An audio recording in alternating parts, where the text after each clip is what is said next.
ጋብቻ ትዳር መስርቶ ልጅ ወልዶ ለመኖር ብቻ አይደለም።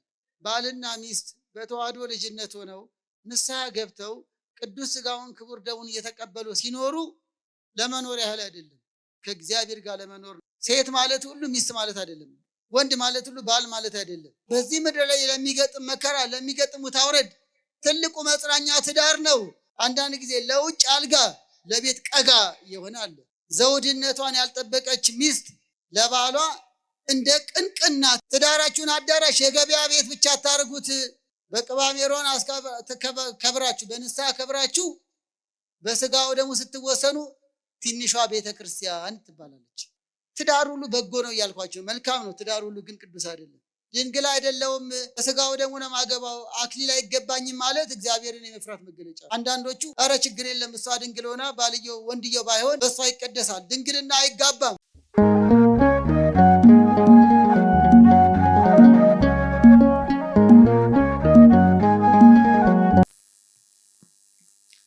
በስመ አብ ወወልድ ወመንፈስ ቅዱስ አሃዱ አምላክ። የተከበራችሁ የእግዚአብሔር ቤተሰቦች በሙሉ እንደምን ከረማችሁ? እንደምን ዋላችሁ? አምላካችን ልዑል እግዚአብሔር በቸርነቱ ጠብቆ ለዚህ ዕለት ለዚህ ሰዓት ስላደረሰን ክብር ምስጋና ይግባው። እንደ እግዚአብሔር ቅዱስ ፍቃድ ከደብራችን ስብከተ ወንጌል ክፍል ጋር በመመካከር በእናንተ ማስተያየት መሰረት ኦርቶዶክሳዊ ጋብቻን እየተማማርን ነው። ባለፈው ቅድመ ጋብቻን አይተናል። መተጫጨት ምን ማለት እንደሆነ፣ የመተጫጨት እድሜ ወይም ዝግጅት ምን እንደሆነ፣ በኢትዮጵያ ቤተክርስቲያን አስተምህሮ መተጫጨትን የሚከለክሉ ነገሮች፣ እንዲሁም በመተጫጨት ወቅት ሊያተኩሩበት ስለሚገባ መንፈሳዊ ምልከታ እንደ እግዚአብሔር ቅዱስ ፍቃድ ተማምረናል። ያልነበራችሁ ከነበሩት ለመማር እንዲሁም ደግሞ እንዲህ ወንድሞቻችን እየቀረጹ በሚያስቀምጡት መምህራን ድንገት በኋላ ይነግሩን ይሆናል። ያለፈውን ትምህርት ማለት ነው ከሚቀመጡ ከዩቲዩብ ገጾች ላይ እንድታገኙ እንጠቁማለን። ለትምህርቱ ነው ዓላማው። ስብከተ ወንጌሉም ዓላማው እንዲህ ወንድሞቻችንም እየቀረጹ የሚያስተላልፉት የቤተክርስቲያን መልእክት እንዲዳረስ ነው። ሌላ ምንም አይደለም። በዚህ የተለየ ትርፍ የሚያገኙ አይደለም። ስብከተ ወንጌሉም የተለየ አይደለም። በእውነት የቤተክርስቲያን ትምህርት ይተላለፍ ነው። ከሁሉ በላይ ግን እናንተ ጥሪ አክብራችሁ ስለተገኛችሁ የቤተክርስቲያን አምላክ ይባርካችሁ። አንዳንዴ በዚህ ጉዳይ ትምህርት አይሰጥም እንዲህ ነው እያሉ አንዳንዶች ይወቅሳሉ። ትምህርቱ ሲሰጥ ግን የሉም እና እናንተ ከተወቃሽነት ነፃ ናችሁ ማለት ነው። ስለ ጋብቻ አታስተምሩ፣ ስለ ትዳር አትናገሩ ይሉናል። ይኸው ስለዚህ አንዳንዴ ውጭ የሆነ ሰው ይወቅሳል፣ ውስጥ ሆኖ መወቃቀስ ይሻላል እና እንደው አንዳንዴ ንገሯቸው። ይህ ሁሉ ዓላማ የቤተክርስቲያን ትምህርት ይሄ ነው። ይልቅ ደግሞ የትዳር ጉዳይ የቤት ጉዳይ ነው፣ የኑሮ ጉዳይ ነው፣ የህይወታችን ጉዳይ ነው፣ የ24 ሰዓት የኑሯችን ጉዳይ ነው። በይበልጥ በትዳር ላይ ላለ ነው እና በዚህ ጉዳይ መማማር መመካከር በዚህ አይበቃም። እኔ አንድ ድርሻዬ ነው የምወጣው፣ ከኔ የተሻሉ መምህራን ደግሞ ይበለጠ የተዘጋጁ ይቀጥሉበታል እና ስብከተ ወንጌሉን ልናጠናክር ልናግዛቸው ይገባል። እናንተም ዘወትር የቤተክርስቲያን ጥሪ ማክበራችሁን ጠብቁ። እግዚአብሔር ያክብራችሁ። ዛሬ ክፍል 2 የምንማማረው ጋብቻ የሚለው ላይ ነው። ባለፈው ቅድመ ጋብቻ ነው፣ አሁን ደግሞ ጋብቻ ይልቅም ኦርቶዶክሳዊ ጋብቻ፣ መንፈሳዊ ጋብቻ ዓላማውን እናያለን። ስለ ባልና ሚስት መጽሐፍ ቅዱስ ምን ይላል? መንፈሳዊ ጋብቻ ከሌላው በምን ይለያል? ከዚያ ስለ ስርዓቱ ትንሽ ተነጋግረን እናበቃለን። የምስጢር ባለቤት ለሁላችን ምስጢሩን ማስተዋሉን ይግለጥልን። እንግዲህ ጋብቻ ዓላማው ሁሉም ነገር ዓላማ አለው። ይህ ዓለም ሲፈጠርም እግዚአብሔር የስሙ ቀዳሽ የክብሩ ወራሽ ሆነን እንኖር ዘንድ ነው። ለሕጉ ተገዝተን በሰማይ ከእርሱ ጋርም ለዘላለም እንኖር ዘንድ ነው። ፍጥረት ዓላማ አለው። እያንዳንዱ ኑሮ ዓላማ አለው። የእኛም አኗኗር፣ የእኛም ፕሮጀክት፣ የእኛም እያንዳንዱ የሚማር ሰው ዓላማ አለው። የሚነግድ ሰው ዓላማ አለው። ጋብቻም ዓላማ አለው። ዓለም ከተፈጠረበት ጊዜ ጀምሮ ወንድና ሴት አድርጎ ፈጠራቸው ይላል ኦሪት ዘፍጥረት ምዕራፍ 1 ቁጥር 26። እግዚአብሔር ወንድና ሴት አድርጎ ፈጥሮ ወባረኮሙ በአሐቲ በረከት፣ በአንዲት በረከት ባረካቸው። ስለዚህ ዓላማ አለው። የእግዚአብሔር ስጦታ ነው፣ የእግዚአብሔር ፍቃድ ነው። የጋብቻን ዓላማ ግን ለማስረዳት እንዲመች አንደኛ ሁለተኛ እያልኩ አስቀምጠዋለሁ። በአብዛኛው የሚገኘው በፍትሐ ነገሥት አንቀጽ 24 ላይ ነው። ሆኖም ግን ፍትሐ ነገሥትን ቢሆን ከብሉይ ኪዳን ከአዲስ ኪዳን ከሊቃውንት መጽሐፍት በማውጣጣት የሰሩልን የስርዓት መጽሐፍ ነው አባቶቻችን። የጋብቻ ዓላማ አንደኛው ለጽድቅ ነው። ጋብቻ ትዳር መስርቶ ልጅ ወልዶ ለመኖር ብቻ አይደለም፣ እንደ ቤተክርስቲያናችን አስተምህሮ ነው። እያንዳንዱ የመኖራችን ዓላማ ለመንፈሳዊ ክብርም ነው። የመኖራችን ዓላማ በዚህ ምድር ላይ ለሚያልፍ ነገር አይደለም። ሰርተን ካገኘነው አስራት እንድናወጣ፣ እንድንመጸውት፣ የሌለውን እንድናስብ፣ እያንዳንዱ አኗኗር ከጽድቅ ጋር የተገናኘ ነው። እያንዳንዱ ህይወት፣ ወጣትነት፣ ጎልማሳነት፣ አረጋዊነት የተሰጠን እድሜ ራሱ እግዚአብሔርን እያሰብን ለክብሩ እንድንበቃበት ነው። ከዚህ አንጻር ጋብቻም እንደ ምድራዊ አስተሳሰብ እንደ ሌሎች አገላለጽ በቃ ተድሮ እንዲሁ ባል ሚስት ይዞ ለመኖር ብቻ አይደለም፣ ከእግዚአብሔር ጋር ለመኖር ነው። ትንሿ ቤተክርስቲያን የተባለች የተቀደሰች ቤተሰብ መስርቶ ለወዲያኛው ለሰማያውያን የቅዱሳን ንብረት ለመካፈል ነው። የክርስቲያን ጉዞ ለድህነት ነው። የክርስቲያን ጉዞ ዓላማው ከእግዚአብሔር መንግስት ተሳታፊ ሆኖ ለመኖር ነው። ይህ ሁሉ የጾም፣ የጸሎት፣ የትጋት፣ የቃለ እግዚአብሔር ዓላማ በዚህ ያሉ ምዕመናን በሰማይ ካሉ ምዕመናን ወይም ቅዱሳን ጋር ህብረት ፈጥረን ለመኖር ነው። ስለዚህ ጋብቻም ዓላማው ለጽድቅ ነው። ይልቅም ቅዱስ ጳውሎስ እንዲህ ይላል፣ የእግዚአብሔር ፈቃዱ መቀደሳችን ነው ይላል። በየትኛውም ኑሮ ውስጥ የእግዚአብሔር ፈቃድ መቀደሳችን ነው። የተለየ ቀደሰ፣ አከበረ፣ የከበረ ህይወት እንዲኖረን ነው። ለየ፣ የተለየ ኑሮ እንዲኖረን ነው። የነጻ የከበረ ህይወት እንዲኖረን ነው። አንደኛ ተሰሎንቄ ምዕራፍ 4 ቁጥር 7 ላይ በሌላም አገላለጽ አንደኛ ተሰሎንቄ ምዕራፍ 4 ቁጥር 7 እንዳልኩ አንደኛ ተሰሎንቄ ምዕራፍ 1 ላይም እንዲሁ የእግዚአብሔር ፈቃዱ ዓላማው መቀደሳችሁ ነው ይላል። በየትኛውም ኑሮ ውስጥ የእግዚአብሔር ፈቃድ በዚህ ምድር ስንኖር የተቀደሰ የተለየ የከበረ አኗኗር እንዲኖረን ነው። በምድር ላይ ይህን ያህል ልጅ ወለድኩ፣ ቤት ሰራው፣ መኪና ገዛው ብለን ብቻ እንድንኖር አይደለም። በሰማይ መዝገብ አከማችሁ እንዳለ ሁሉ በዚህ ምድር ስንኖር በሰማይ ሰማያዊ ክብር የምንቀዳጅበትን በጎ ስራ እንድናከማች ነው። ወኩሉ ዘይፈድዮ በከመ ምግባሩ፣ ሁሉ እንደየስራው ይከፈለዋል እንደሚሉ ስራ እዚህ ነው፣ ዋጋ እዚያ ነው። ስለዚህ በዚህ ምድር የምንዘራው በሰማይ በጎ ነገር እንዲከፈለን ነው። ለቀኝ ቁመት ለእግዚአብሔር መንግስት እንድንበቃ ነው። ለዚያ ክብር ያብቃን ሁላችን። ይልቅም ጋብቻ ለጽድቅ ነው ስንል ባልና ሚስት በተዋህዶ ልጅነት ሆነው ንስሐ ገብተው ቅዱስ ሥጋውን ክቡር ደሙን እየተቀበሉ ሲኖሩ ለመኖር ያህል አይደለም፣ ከእግዚአብሔር ጋር ለመኖር ነው። ምክንያቱም እንዲህ ይላል፣ ሥጋዬን የሚበላ ደሜን የሚጠጣ ከኔ ጋር እስከ መቼ ይኖራል? ለዘላለም፣ እኔም ከእርሱ ጋር እኖራለሁ። ዮሐንስ 6 ቁጥር 50 ጀምሮ ከኛ ጋር እንዲኖር እኛም ከእርሱ ጋር ለዘላለም እንድንኖር ነው። ስለዚህ በትዳር ውስጥ ሚስት ለባል መቀደስ ምክንያት ነች። ባል ለሚስት መቀደስ ምክንያት ነው። ለመቀደሱ ምክንያቱ ነው አንደኛ ቆሮንቶስ ምዕራፍ 7 ላይ ለማመኑ በሃይማኖት በሚገኘው ክብር ምክንያት ለመሆን ነው። ሚስትም ባልም አንዳንዶች ለመሰናከል ምክንያት እንደሚሆኑ ሁሉ ኢዮብን ሚስቱ ልታሰናክለው እንደነበር ሁሉ ጦቢትን ሚስቱ ልታሰናክለው እንደነበር ሁሉ እነርሱ ግን በእግዚአብሔር ቃል ታግሰው ጸንተው እንዳለፉ ሁሉ በተቃራኒው ደግሞ ባል በሚስት ሚስት በማል ተቀድሰው የኖሩ አሉ። ለርብቃ መውለድና በረከት ማግኘት ባሏ ምክንያት ነበር። ኦሪት ዘፍጥረት ምዕራፍ 24 ላይ ይስሐቅና ርብቃ ተጋብተው 20 ዓመት ልጅ አልነበራቸውም። ለሚስቱ ጸለየ። ይሄን የፈለኩት ዘፍጥረት 25 ላይ ሌላም ቦታ እናነሳዋለን። ይስሐቅ ለሚስቱ ምን አለ? እስቲ ንገሩኝ። ጸለየ። ለምኑ? ለሚስቱ። አያችሁ፣ እግዚአብሔርም የይስሐቅን ጸሎት ሰማ። አያችሁ፣ የይስሐቅን ጸሎት ሰምቶ ርብቃን ባረካት። እንዲህ ነው ትዳር።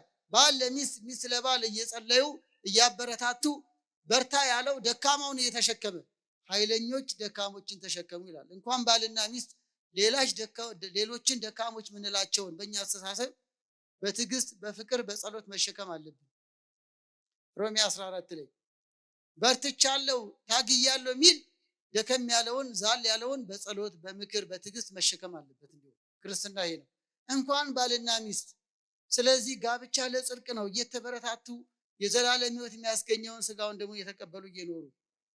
ሁለተኛው ጋብቻ ለመረዳዳት ነው። ይሄ የምታውቁት ነው። የጋብቻ ዓላማ ለመረዳዳት ነው። ኦሪት ዘፍጥረት ምዕራፍ 2 ቁጥር 18 ሥላሴ አዳም በእንቅልፍና በመንቃት መካከል እንዲሆን አደረጉት። አዎ ንግበር ሎቱ ቢጸ ዘትረድኦ የምትረዳ ወይም ትረዳው ዘንድ እንፍጠርለት። ከአዳም ጎን ሔዋን ትረዳው ዘንድ ተፈጠረች፣ ትረዳው ዘንድ። ስለዚህ ጋብቻ ይረዳዱ ዘንድ ነው። መረዳዳት ግን ምንድን ነው? በስጋዊ ኑሮም በመንፈሳዊ ኑሮም ነው። አንዳንዴ መረዳዳትን ብዙዎቹ ኢኮኖሚካሊ ብቻ ያገናኙታል። እኔ እኮ ማገባው በደሞዝ እየረዳችኝ እንድትኖር ነው፣ እኔ እኮ ማገባው እየረዳኝ እንዲኖር ነው ብቻ የሚሉ አሉ። መረዳዳት በምድራዊ ጥቅማ ጥቅም ብቻ አይደለም። ቅድም እንዳልነው ነው፣ በጸሎት ይስሐቅ ርብቃን የረዳት በጸሎት ነው። ስለዚህም ርብቃ ወለዱ፣ ሁለቱም ማለት ነው። በትዳራቸው ተባረከ። ዘካርያስና ኤልሳቤጥ እየተረዳዱ የኖሩት በጸሎት ነው። ወክልኤሆሙ ጻድቃን እሙንቱ ይላል። ሁለቱም ጻድቃን ነበሩ ነው ያለው። ዘካርያስ ጻድቃን ነው፣ ኤልሳቤጥ ግን ችግር አለባት አላለንም። ሁለቱም እየተረዳዱ ስለኖሩ በእግዚአብሔር ፊት ደጎች ጻድቃን ነበሩ። ሉቃስ 1 ቁጥር 6 ላይ ይሄው ነው። ባልና ሚስት አንድ አካል አንድ ልብ ሆነው እግዚአብሔርን እያመሰገኑ በፈሪሃ እግዚአብሔር እየኖሩ ንስሐ እየገቡ አስራት እያወጡ እየመጸወቱ በምድርም እግዚአብሔርን ደስ አሰኝተው በሰማይም ከቅዱሳን መላእክት ኅብረት ሰማያዊ ክብር ያገኙ ዘንድ ነው። ስለዚህ ትረዳው ዘንድ የሚለው በምድራዊ ነገር ብቻ አይደለም፣ ስማም ግዴታም ነው። መረዳዳት በስጋዊ ኑሮም በስነ ልቦና ምክክርም ጓደኛሞች ሆነው ተዋደው ተፋቅረው፣ በመንፈሳዊም ደግሞ አሁን እንዳልኳችሁ። ሶስተኛው ዘር መተካት ነው። የጋብቻ ዓላማ ምንድነው አልኩኛው? ዘር መተካት። ይሄ ግልጽ ነው። ብዙ ተባዙ ምድርንም ሙሏት። የእግዚአብሔር አምላካችን ሕያው ቃሉ ከሚፈጸምበት ቃል ኪዳን ከሚፈጸምበት አንዱ ጋብቻ ነው። ለምሳሌ ልጠይቃችሁ። አሁን ሰዓቱ ድረስ መሸ፣ ሰዓቱ ሲደርስ ይነጋል። እግዚአብሔር በየቀኑ አሁን ይምሽ አሁን ይንጋ እያለ ይመስላችኋል? መቼ ነው የተናገረው? ስንቴ ነው የተናገረው? አንድ ጊዜ ጎሽ ቃሌው ያሰማችሁ። የመልስ ፍጥነታችሁ ደስ ይላል። ዘፍጥረት 1 ላይ ለይኩን ምን ማለት ነው? ይሁን ይሁን። እግዚአብሔር መልካም እንደሆነ አየ፣ ይሁን አለ። ስለዚህ አንድ ጊዜ ይሁን ባለው ቃሉ ወቅቶች ይፈራረቃሉ፣ ማልትና ሌሊት ይፈራረቃሉ። ክብር ይግባውና እንደዚህ ሁሉ ብዙ ተባዙ ብሎ አንድ ጊዜ አዳምና ሔዋን ሲፈጥር በድጋሚ ምድርን እንደ አዲስ ያድሳት በኖህ ዘመን ዘፍጥረት 8 ላይ ብዙ ተባዙ ብሎ እግዚአብሔር ተናገረ። ይኸው እስከ ዓለም ፍጻሜ ትውልድ ይቀጥላል ማለት ነው። ጋብቻ ይመሰረታል፣ በጋብቻ በኩል ልጅ ይተካል። ሴቶች ሊያገቡና ሊወልዱ ይገባል ይላል ቅዱስ ጳውሎስ በአንደኛ ጢሞቴዎስ ምዕራፍ 5 ላይ ሊያገቡና ሊወልዱ ይገባል። እነሆ ልጆች የእግዚአብሔር ጸጋ ናቸው አለ። ደግሞ መዝሙር 126 ቁጥር 6 ላይ የእግዚአብሔር ጸጋ የሆኑ ልጆች፣ የእግዚአብሔር የቃል ኪዳን መገለጫ የሆኑ ልጆች በባልና ሚስት ሕይወት ትዳር በኩል ይከሰታሉ። ስለዚህ የእግዚአብሔር ቃሉ ይፈጸም ዘንድ በጋብቻ በኩል ትውልድ ይቀጥላል። ግን ልጅ የሚሰጥ ማን ነው? ስለተጋቡ ብቻ ይወልዳሉ ማለት አይደለም። እግዚአብሔር በፈቀደ ጊዜ ይሰጣል፣ ቢዘገይም በፈቀደ ጊዜ ይሰጣል። ድንገት ባይኖርም ለበጎ ነው። ይህንም በሌላ ጊዜ እንማራለን። እንዲህ አይነት ክስተቶች ሲኖሩ እንዴት ነው ማለፍ ያለብን? ሆኖም ግን እግዚአብሔር ይክበር ይመስገን፣ ቢዘገይም ይሰጣል። ሐና ኢያቄም ዘገዩ፣ በሰው ሰውኛው አረጁ፣ ግን ማንን ወለዱ? ወላዲተ አምላክ። ሁላችን ተባርከን እስቲ አመስግነዋት። አንድ እመቤታችን አንድያ ልጃቸው አንድያ ልጇ መድኃኔዓለም ወደዚህ ዓለም መጥቶ እንዲያድነን ምክንያተ ድኂን ልጅ ወለዱ። ዘካርያስና ኤልሳቤጥ ማንን ወለዱ? መጥምቀ መለኮትን። በሰው ሰውኛው በስተርጅና፣ እግዚአብሔር ግን ይችላል። ጸጋ ዛብና እግዚአብሔር የወለዱት ማን ነበር? አቡነ ተክለ ሃይማኖትን በረከታቸው ይደርብን። እንግዲህ በቅዱሳት መጽሐፍት እንደምናየው በሰው ሰውኛው እድሜያቸው ዘግይቷል፣ ግን እግዚአብሔር ልጅ ሰጣቸው። ያውም የተቀደሱ የተባረኩ። እግዚአብሔር ይሰጣል፣ ስለፈለጉም አይደለም ስላልፈለጉም አይደለም። ዓላማው ነዋ፣ የጋብቻ ዓላማም ነውና። ሌላው አራተኛው ከዝሙት ጠንቅ ለመዳን ነው የጋብቻ ዓላማ። የዝሙት ጠንቅ የሚባለው ምንድን ነው? መወስለት፣ ፍቃደ ስጋ ፈተና፣ በምኞት መፈተንና መዳራት። ይሄ ኃጢአት ነው። ከጋብቻ በፊት ሩካቤና በጋብቻ ላይ መወስለት ዝሙት ነው፣ ማመንዘር ነው። መጽሐፍ ቅዱስ ደግሞ እንዲህ ይላል፣ የሚያመነዝሩ የእግዚአብሔርን መንግሥት አይወርሱም ይላል። አንደኛ ቆሮንቶስ ምዕራፍ 6 ላይ። ስለዚህ ሰው እየበላ እየጠጣ የፈቲው ጾር ከአዳም ውድቀት በኋላ የመጣ የሚፈተንበት ይህ ተፈጥሮ ነበር፣ ግን ኋላ ላይ ለፈተና የሚዳርግ ሆነ እና ምንድነው መፍትሄው ቢባል ቅዱስ ጳውሎስ መፍትሄው ጋብቻ እንደሆነ እንዲህ አለ።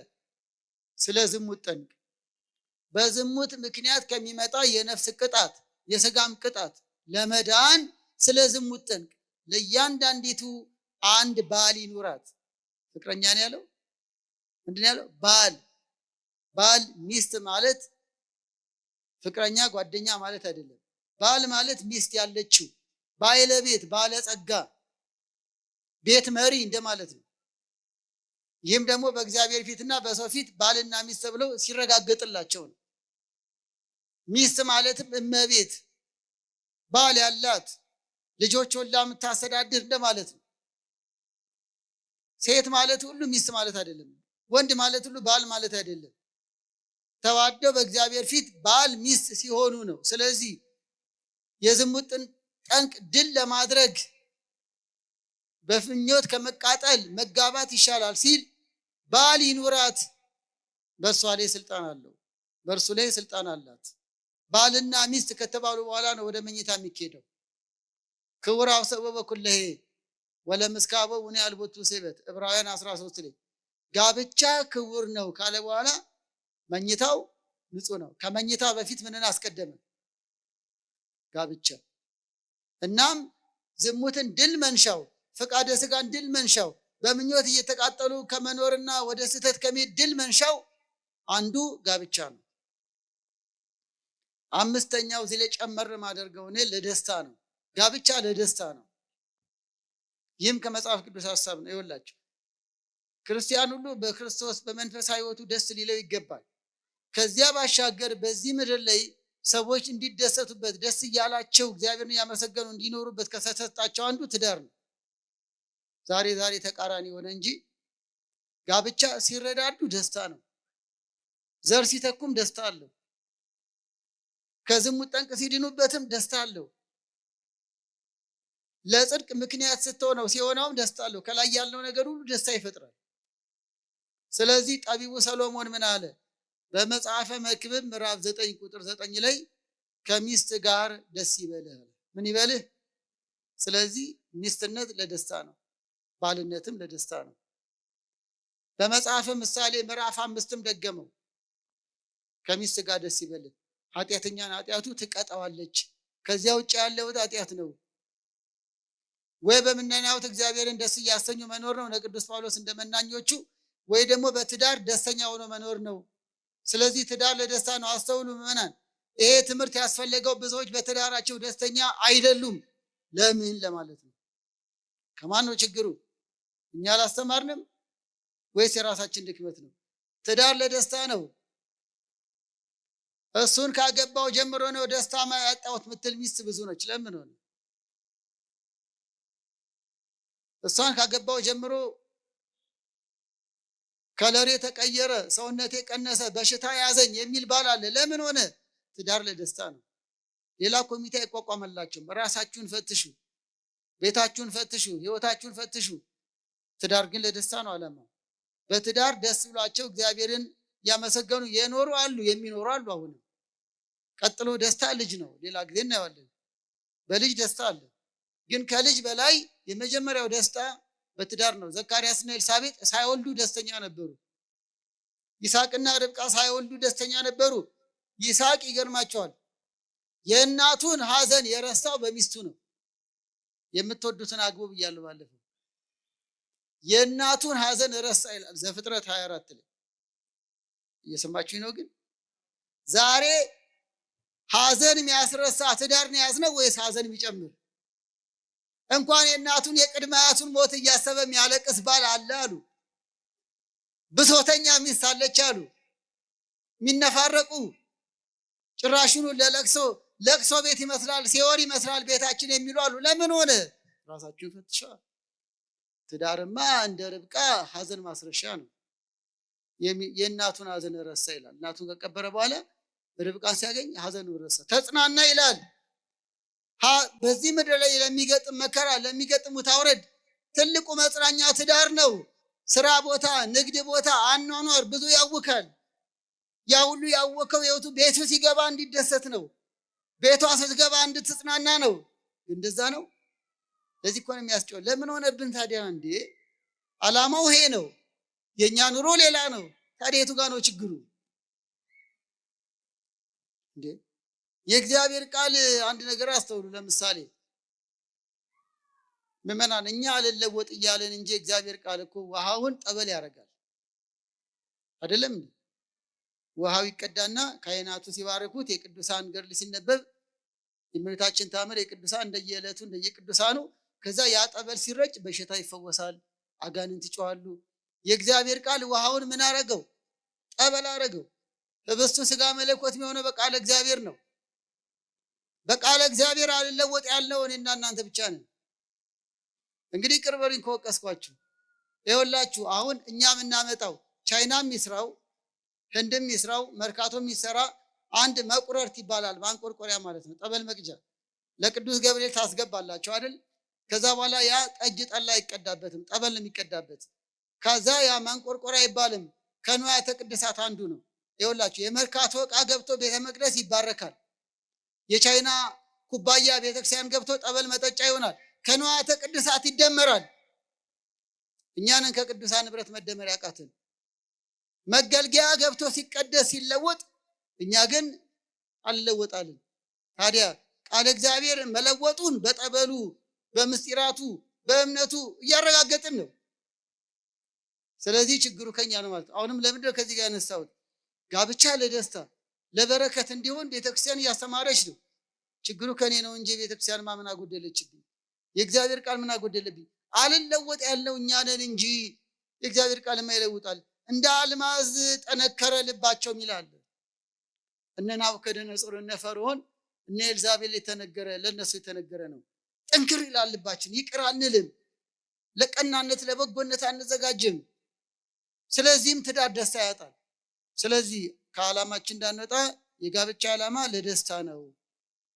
5 ነገር ዘረዘርኩ። የጋብቻ ዓላማ አንደኛ ለጽድቅ፣ ሁለተኛ ለመረዳዳት፣ ሶስተኛ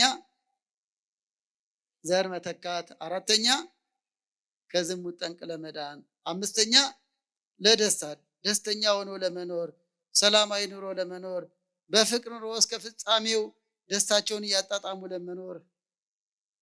እናም በጋብቻ ዙሪያ በጣም ከቅድመ መጠናናት ጀምሮ እዚህ ላይ እንድናተኩር የሆነው ደስታ ውስጥ በህይወትም እስከ ፍጻሜም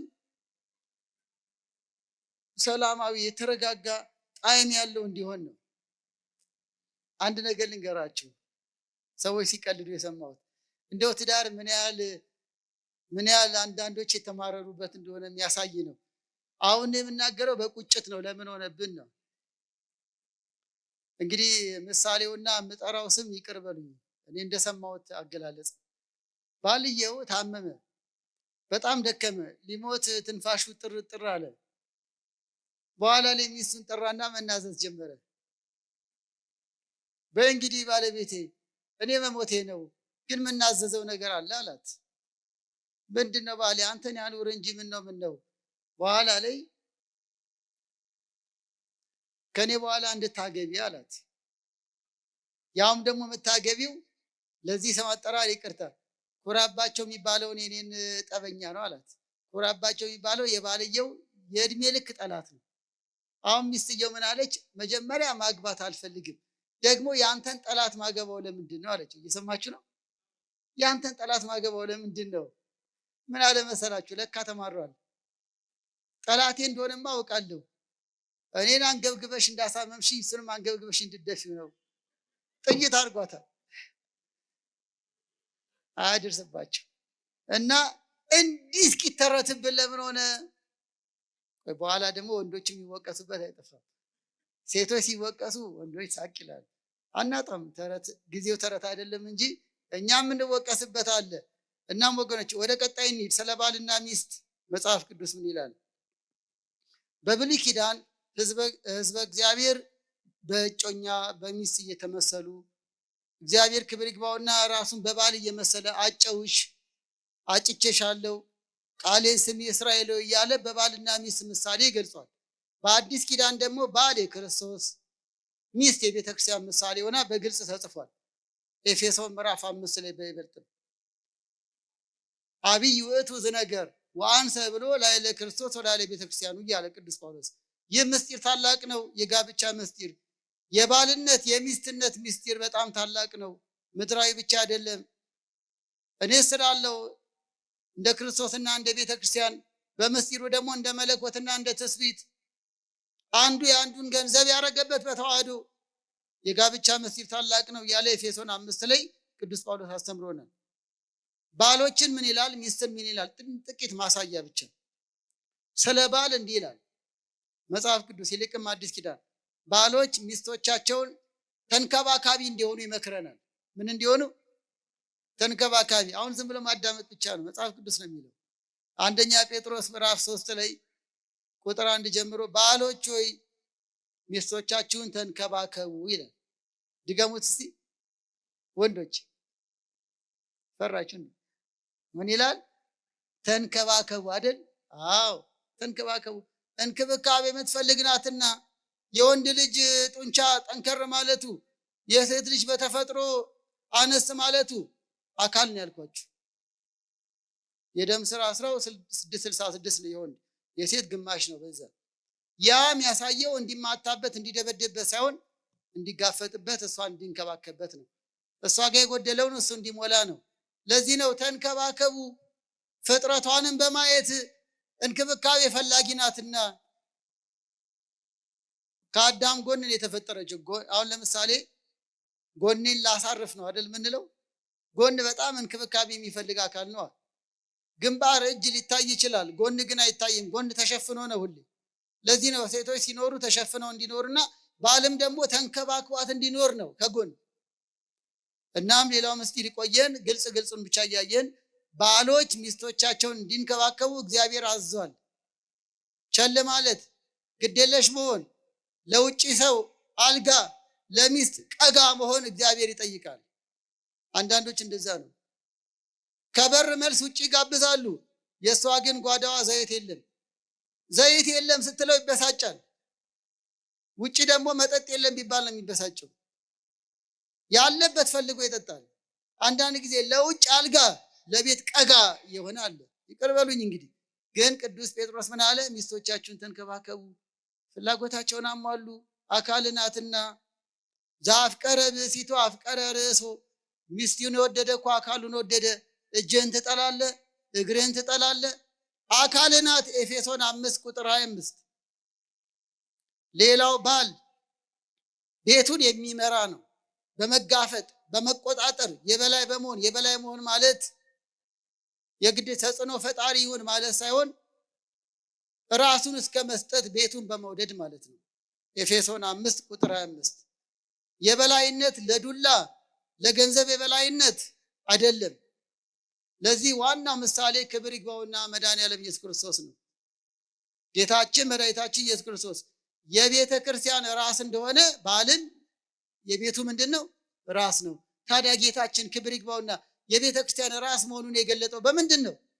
በሞት በቀራንዮ ስጋውን ቆርሶ ደሙን አፍሶ። እኛን መውደዱን የገለጠው በሞት ነው። ከዚህ የሚበልጥ ፍቅር ከወዴት አለ? ባልም ሚስቱን መውደዱን፣ ልጆቹን መውደዱን፣ ቤቱን መውደዱን የሚገልጠው ራሱን በመስጠት ነው ለማለት ነው። ገንዘብ በመስጠት ብቻ አይደለም፣ ጊዜ መስጠት፣ እውቀቱን መስጠት፣ ጉልበቱን መስጠት፣ መጋፈጥ።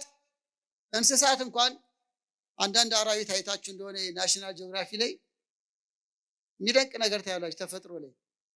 ይሄኛው እንስሳ ብዬ ባልናገርም ግን ብዙ ጊዜ ይሄ አንዳንዴ ሚዲያ የሚያስተምራል እኮ ምን አንዳንዴ ብዙ ጊዜ እና ወንዱ አውሬ ሚስቱን ለመከላከል ሲቦጫጨቅ ታዩታላችሁ። ልጆቹን ለመከላከል ሲቦጫጨቅ፣ እሱን ገለው ነው ወደ እሷ የሚሄዱት። ልክ እኔን ገላችሁት ወደዛ ትሄዳላችሁ እንጂ ብሎ የዛተ ይመስላል። ሚስቱን ላለማስነካት ራሱ የሚሰጥ እንስሳ አለ። እየተረዳችሁ ነው? በጣም በገጠር ያደጉም ያውቃሉ። ሚስቱን ላለማስነካት ይኸውላችሁ፣ ባልነት ይሄ ነው። ሚስቱ እንዳትታይበት፣ እንዳትታማበት፣ እንዳታንስበት ከማንም። እንዲህ ነው ባልነት እንጂ አሳልፎ የሚሰጥ አይደለም። ከእንስሳ እናንሳለን እንዴ ታዲያ? ባሎች ተንከባከቡ። ሌላው ባሎች ምን ተብለናል? ደግ መሆን፣ ደግ ሁኑ ብሎናል መጽሐፍ ቅዱስ በቆላሲስ ምዕራፍ 3 ቁጥር 19።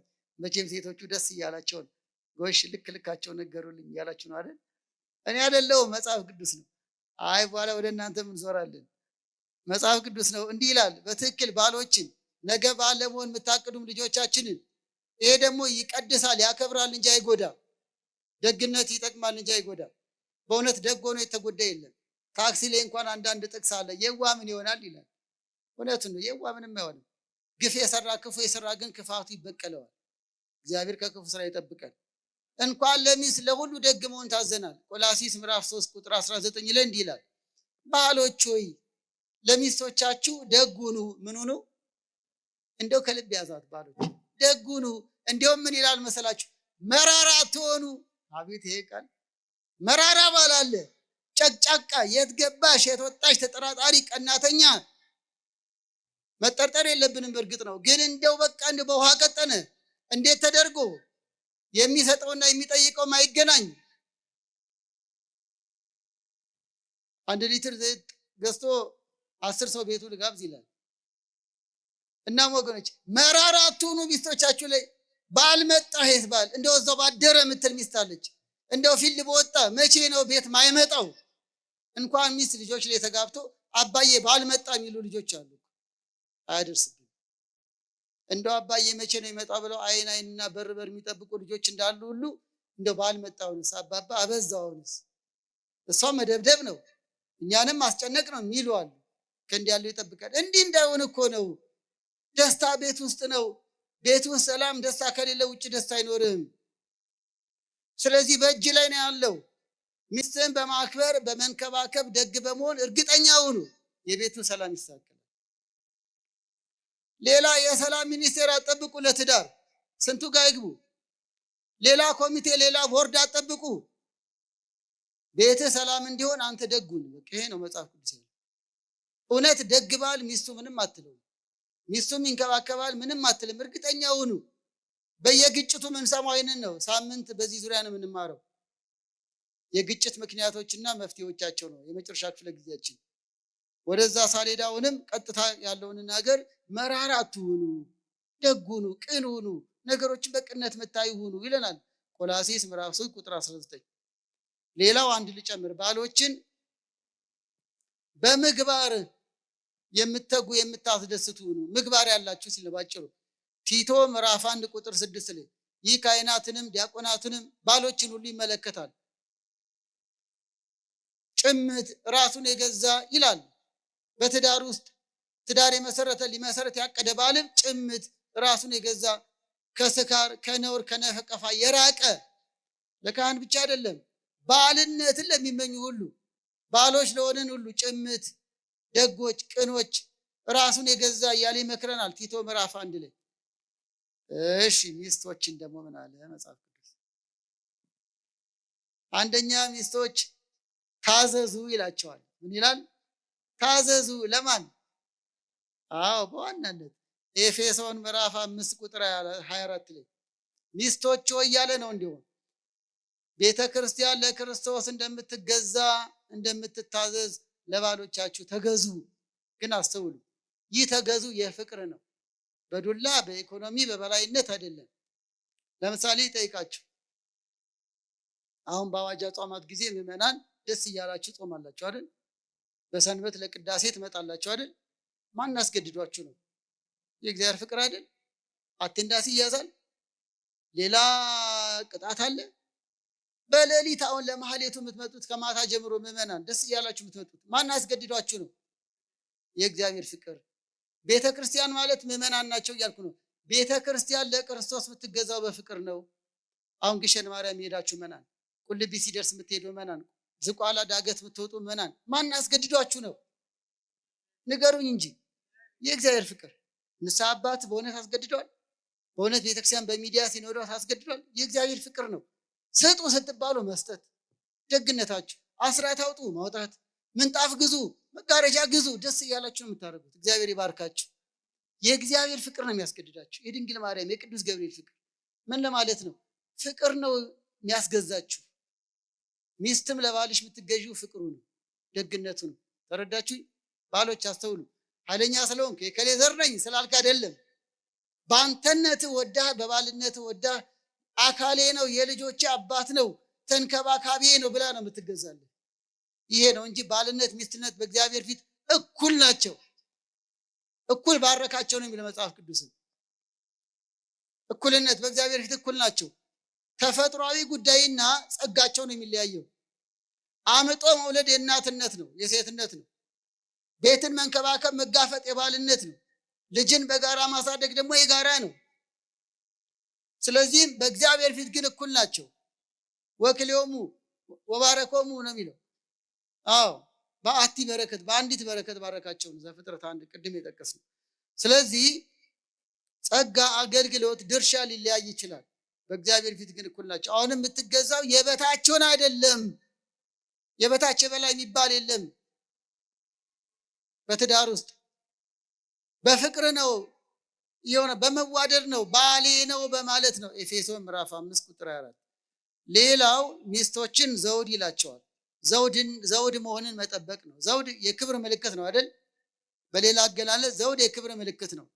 የቤቱ ክብር፣ የቤቱ መቤት፣ የቤቱ ጌጥ ሚስት ነች። ምሳሌ 12 ቁጥር 4 ላይ ሚስት ዘውድ ነች ብሏል። ስለዚህ ዘውድ መሆኗን ክብሯን መጠበቅ ይገባል። በአነጋገሯ፣ በአኗኗሯ፣ በውሳኔዋ፣ ባሏን በማክበሯ፣ በፍቅር በመታዘዝ ዘውድነቷን መጠበቅ ይገባታል። የዚህ ተቃራኒ ግን አለ።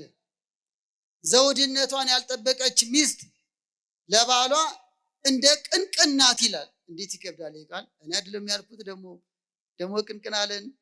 ኧረ መጽሐፍ ቅዱስ ነው። ምሳሌ 12 ቁጥር 4 ላይ እንዴት ያለ ከባድ ነገር ነው! በአጥንቱ ስር የምትገባ ቅንቅን ናት ይላል። አንድ ያሉ ሚስቶች በእኛ ቤተክርስቲያን የሉ። እግዚአብሔር ሁሉን ይባርክልን። መጽሐፉ ግን እንዲህ ይላል፣ ስለዚህ ዘውድነቷን ታክብር ሲል ነው። ዘውድ ግን ጌጥ ነች፣ ማይረጉ ነች፣ ክብሩ ነች። ክብሯን የጠበቀች ግን ዘውድ ናት፣ የበላይ ናት። እንዲሁም ቅድም ብለናል፣ ራስ ነው እንዳለን ሁሉ ከራስ በላይ ደግሞ ምን አለ? ዘውድ አለ ማለት ነው። ስለዚህ በተዘዋዋሪ የእሱ የበላይነት፣ የእሱ ራስነት እሷን ዘውድ ለማድረግ ነው። እንድትከብርለት ነው፣ ጌጡ እንድትሆንለት ነው፣ ግርማው እንድትሆንለት ነው። ከእርሱ ጀርባ፣ ከእርሱ ጎን እሷ ጠንካራ ብርቱ ሚስት እንዳለው ዘውድ እንድትሆንለት ነው። ስለዚህ ይሄ ነው። ሌላው እናትነትን ሴቶች ምን ይላል? እናትነትን መቀበል። መጽሐፍ ቅዱስ ያው እናትነት የሚስት ነው። እናትነት በስላሴ ምሳሌ፣ ስላሴ ፈጥረው መግበው እንደሚያሳድጉን ሁሉ ቅድስት ነው የምንለው። እናትነትም ክብር ነው። ቤተክርስቲያንንም እናታችን ነው የምንለው። ሰላም ለኪ ቤተክርስቲያን ቅድስት በሴት አንቀጽ። ስለዚህ እናትነት የቤቱ የልጆች እናት፣ እናትነቷ ክብሯ ነው፣ ጸጋዋ ነው። እናትነቷን ማክበር። ሌላው ሚስቶች ምን ይላል? አስተዋይ ሁኑ ይላል። አርቆ ሐሳቢ፣ አስተዋይ። ምሳሌ 19 ቁጥር 14 ላይ እንዲህ ይላል፣ አስተዋይ ሚስት ከእግዚአብሔር ዘንድ ናት ይላል። ከማናት? አስተዋይ ሚስት ባሏን በአግባቡ የምትመራ፣ በፍቅር የምትይዝ፣ ቤቷን በፍቅር ልጆቿን በትህትና በፍቅር የምታሳድግ። ልክ ንግሥት ሳባ ምኒልክን ወደ ሰሎሞን ልካ ታቦተ ጽዮን እንዲያመጣ ምክንያት እንደሆነ ሁሉ የእግዚአብሔር ሰው አድርጋ እንዳሳደገችው፣ እሌኒ ቆስጠንጢኖስን የሃይማኖት ሰው አድርጋ አሳድጋ ጣዖታት ቤቶች እንዲዘጉ፣ አብያተ ክርስቲያናት እንዲከፈቱ ምክንያት የሆነ ንጉሥ እንዳደረገችው ሁሉ የእናት አስተዋጽኦ ሌላ ጊዜም እናነሳለን ስለ ልጆች ስናነሳ። እናም አሁንም አስተዋይ ሚስት ከእግዚአብሔር ዘንድ ናት። ባሏን ልጆቿን ለታላቅ ማዕረግ ክብር የምታበቃ፣ በእግዚአብሔር ፊትም የተወደዱ እንዲሆኑ የምታደርግ አስተዋይ ሚስት ከእግዚአብሔር ዘንድ ናት። በሌላ መንገድ ምን ይላል? ሚስት በረከት ናት ብሏል። ሚስት ምንድን ናት? መጽሐፍ ቅዱስ ላይ ጤና በረከት ተብሏል፣ ልጅ በረከት ተብሏል፣ የተለያየ ነገር ሰብል፣ ምርት፣ ጎተራ ሲሞላ በረከት ተብሏል፣ በጎ አስተሳሰብ በረከት ተብሏል። ከነዚህ ከበረከት አይነቶች አንዱ በረከት የእግዚአብሔር ስጦታ ማለት ነው። ፍጹም የተባረከ ማለት ነው። ከበረከት አንዱ ሚስት ናት። ሚስት ያገኘ በረከት አገኘ ይላል ምሳሌ 18 ቁጥር 22 ላይ። ምሳሌ 18 ቁጥር 22 ላይ ሚስት ያገኘ ምን አገኘ? በረከት አገኘ። ስለዚህ ሚስቶችን ታዛዥ ሁኑ፣ ዘውድነታችሁን ጠብቁ፣ እናትነትን በጸጋ ተቀበሉ፣ አስተዋይ ሁኑ፣ በረከታችሁን ጠብቁ። በረከት ነሽ። ሚስት ያገኘ በረከት አገኘ ይላል። ልቡ አረፈ። በሚስቱ በኩል እግዚአብሔር ሊባርከው ነው፣ ዘር ሊተካ ነው። ብዙ ነው ምስጢሩ፣ ጊዜ ስለሌለን ነው። እናም መጽሐፍ ቅዱስ ስለ ባልና ሚስት ይህንና በዚህ በመሰለው ሁሉ ይገልጻል ማለት ነው። ሶስተኛው መንፈሳዊ ጋብቻ ከሌላው ስለመለየቱ እናንሳ። ዓላማውን አልን፣ ስለ ባልና ሚስት አልን። መንፈሳዊ ጋብቻ ስንል ንስሐ ገብተው በድንግልና ያሉ በተክሊል የሚጋቡት፣ ሌሎች ደግሞ በቅዱስ ሥጋ በክቡር ደሙ ጋብቻቸው የሚፈጽሙት መንፈሳዊ ጋብቻ በእግዚአብሔር ቃል መሰረት የሚፈጸመው በቤተ ክርስቲያን ስርዓት የሚፈጸመውን ጋብቻ ማለታችን ነው። ከሌላው ስንል ሌላው ምንድን ነው? ለምሳሌ ባለፈው ብለናል፣ የጋብቻ አይነት በዓለማችን በይበልጥ ብዙ ጊዜ በየሀገራቱ በሶስት መንገድ ነው። አንደኛው የመዘጋጃ ቤት ነው፣ መንግስታዊ፣ በመንግስታዊ ተቋማት ሰነድ ላይ ተፈራርሞ የሚፈጸም ነው። ሁለተኛው በባህል ነው፣ እንደየሀገሩ ባህል፣ እንደየብሔር ብሔረሰቡ ባህል ባህላዊ የጋብቻ ስርዓት አለ። ስለዚህ አሁን እዚህ ላይ የምንለው በባህልም የሚጋቡ በመዘጋጃም የሚጋቡ በራሱ መልካም ነው ብለናል። ጋብቻ ክቡር እንደሆነ ነውር እንደሌለው እንመሰክራለን በአመክንዮ። አንድ ለአንድ ተወስኖ መኖር ክብር ነው፣ በጎ ነው፣ መልካም ነው። እዚህ ላይ ግን ልዩ አድርግ የምናነሳው በቤተ ክርስቲያን የሚፈጸመውን በእግዚአብሔር ፊት የሚፈጸመውን ነው። ስለዚህ ከሌላው የሚለየው በምንድን ነው? አንደኛ በህጉ ይመራሉ ነው። ሌላ ጋብቻ በመዘጋጃ ህግ፣ በባህል ህግ ሊመራ ይችላል። መንፈሳዊ ጋብቻ ግን በእግዚአብሔር ቃል ይመራል። ንስሐ መግባት የእግዚአብሔር ቃል ነው። ሕዝቅኤል 18 ላይ እየጾሙ እየጸለዩ መኖር የእግዚአብሔር ቃል ነው። በመጨረሻም ስጋዬን ብሉ ደሜን ጠጡ ባለው መሰረት በስጋው ደሙ ተወስኖ መኖር የእግዚአብሔር ቃል ነው። ስለዚህ መንፈሳዊ ጋብቻ ከአኗኗሩ እስከ ስነ ስርዓቱ ከዚያም እስከ ህይወታቸው ሁሉ በእግዚአብሔር ቃል ይመራል። ለምሳሌ ባህላዊ ጋብቻ እንደየባህሉም ይመራል እኮ እንደየባህሉ። ይህ ፍጹምና ቅዱስ ነው። በዓለም ያለው ጋብቻ በራሱ በጎ ነው፣ ግን ቅዱስ የሆነው ስጋው ደሙ ሲቀበሉና እግዚአብሔር ሲያከብረው ብቻ ነው። ለምሳሌ በውጭው ዓለም ለምሳሌ ልክ እንደ ሆሊውድ ሜሬጅ ሚሉት ለፊልም የሚጋቡ አሉ። ልክ እንደ ባህል ፊልም ጀምረው እስከሚጨርሱ ይጋባሉ። ፊልሙ ሲያልቅ ፍቅራቸው ይቆማል። በቃ በእነሱ ባህል። ስለዚህ በፊልም ህግ ይመራሉ ማለት ነው። በሀገራችን በአንዳንድ ባህሎች ይሄ ነው ያ ነው ባልልም፣ ግን እንደየባህሉም ይመራሉ። ለምሳሌ 7 በሬ ዘሎ ሚስት ሚያጭ ባህል አለ። ጀርባው ተገርፎ ግርፋቱን ከተቋቋመ ሚስት ይሰጠዋል። አመመኝ ካለ ደግሞ አይሰጠውም። ስለዚህ የባህሉ መመሪያ ነው። እንደየባህሉም ይመራል ለማለት ነው። መንፈሳዊ ጋብቻ ግን የሚመራው በማን ቃል ነው? ስሙኝ፣ በማን ቃል ነው? በእግዚአብሔር ቃል ነው። ስለዚህ ከሌላው ይለያል፣ በእግዚአብሔር ቃል ይመራል። ሁለተኛው እግዚአብሔር የሚያጣምረው ነው። ይሄ ነው ዋናው። መንፈሳዊ ጋብቻ ከሌላው ከባህል ከመዘጋጃ የሚለየው መዘጋጃን የምናምን ኩነት ቢሮ ትገቡና ያፈራርማችሁና ያጨበጭቡና ዳሯችሁ ማለት ነው። አለቀ። ፎቶ ትነሳላችሁ፣ ቻው። የመዘጋጃ ቤቱ ባለስልጣን ነው የሚያጣምረው፣ ቢበዛ ፈራሚ። መንፈሳዊ ጋብቻን ግን የሚያጣምረው ማን ነው? አዎ የሚያዋውለው የሚባርከው አብሯቸው ሊኖር ቃል የሚገባው የዘላለም አምላክ እግዚአብሔር ነው። ማቴዎስ 19 ቁጥር 6 እንዲህ ይላል፣ እግዚአብሔር ያጣመረውን እንግዲህ ሰው አይለይ። ከእንግዲህ ሁለት አይደሉም አንድ ናቸው። ሰው እናትና አባቱን ይተዋል፣ ከሚስቱ ጋር ይተባበራል። ማን ያጣመረውን ንገሩኝ። ስለዚህ መንፈሳዊ ጋብቻ እግዚአብሔር ያጣመረው ነው። አዳምና ሔዋንን ፈጥሮ እንደባረካቸው ሁሉ አብርሃምና ሳራን፣ ይስሐቅና ርብቃ፣ ሌሎችም እግዚአብሔር የወደደው የጋብቻ ሕይወት የኖሩትን እንደባረካቸው ሁሉ መንፈሳዊ ጋብቻም የእግዚአብሔር ሰዎች ተዋደው ሲጋቡ በቤቱ በአደባባዩ የሚያጣምራቸው እርሱ ነው። ዋስትናቸው እርሱ ነው። ባራኪያቸው እርሱ ነው። የማይለያቸው እሱ ነው። በባህል ጋብቻ ለምሳሌ የቤተ ዘመዱ ይባላል፣ ይጨፈራል፣ ይበላል፣ ይጠጣል፣ ይደለቃል። ከዛ በኋላ ደህና ደሩ እያሉ መሄድ ነው። አጣማሪው አብሮ አይኖርም፣ ይሄዳል። በቃ እነሱ ተጣሉ አልተጣሉ ጉዳይ አይደለም። በቃ ሽማግሌዎችን በላን፣ ጠጣን፣ መረቅን፣ ሹልክ ነው። የራሳችን ኑሮ አለን። ሹልክ ብሎ ማሄድ፣ እሁድ ድሯቸው ሰኞ ማይቀር ማን ብቻ ነው? እግዚአብሔር። ጓዳቸውን የሚያይ ደሳሳ ቤትም ሆነ ቪላ ቤትም ሆነ ህይወታቸውን አይቶ ኑሯቸው የሚባርክ ኃያል አምላክ ማን ነው? እግዚአብሔር። ስለዚህ እግዚአብሔር ያጣምረው ነው። በሌላ አገላለጽ መንፈሳዊ ጋብቻ ቅዱስ ነው።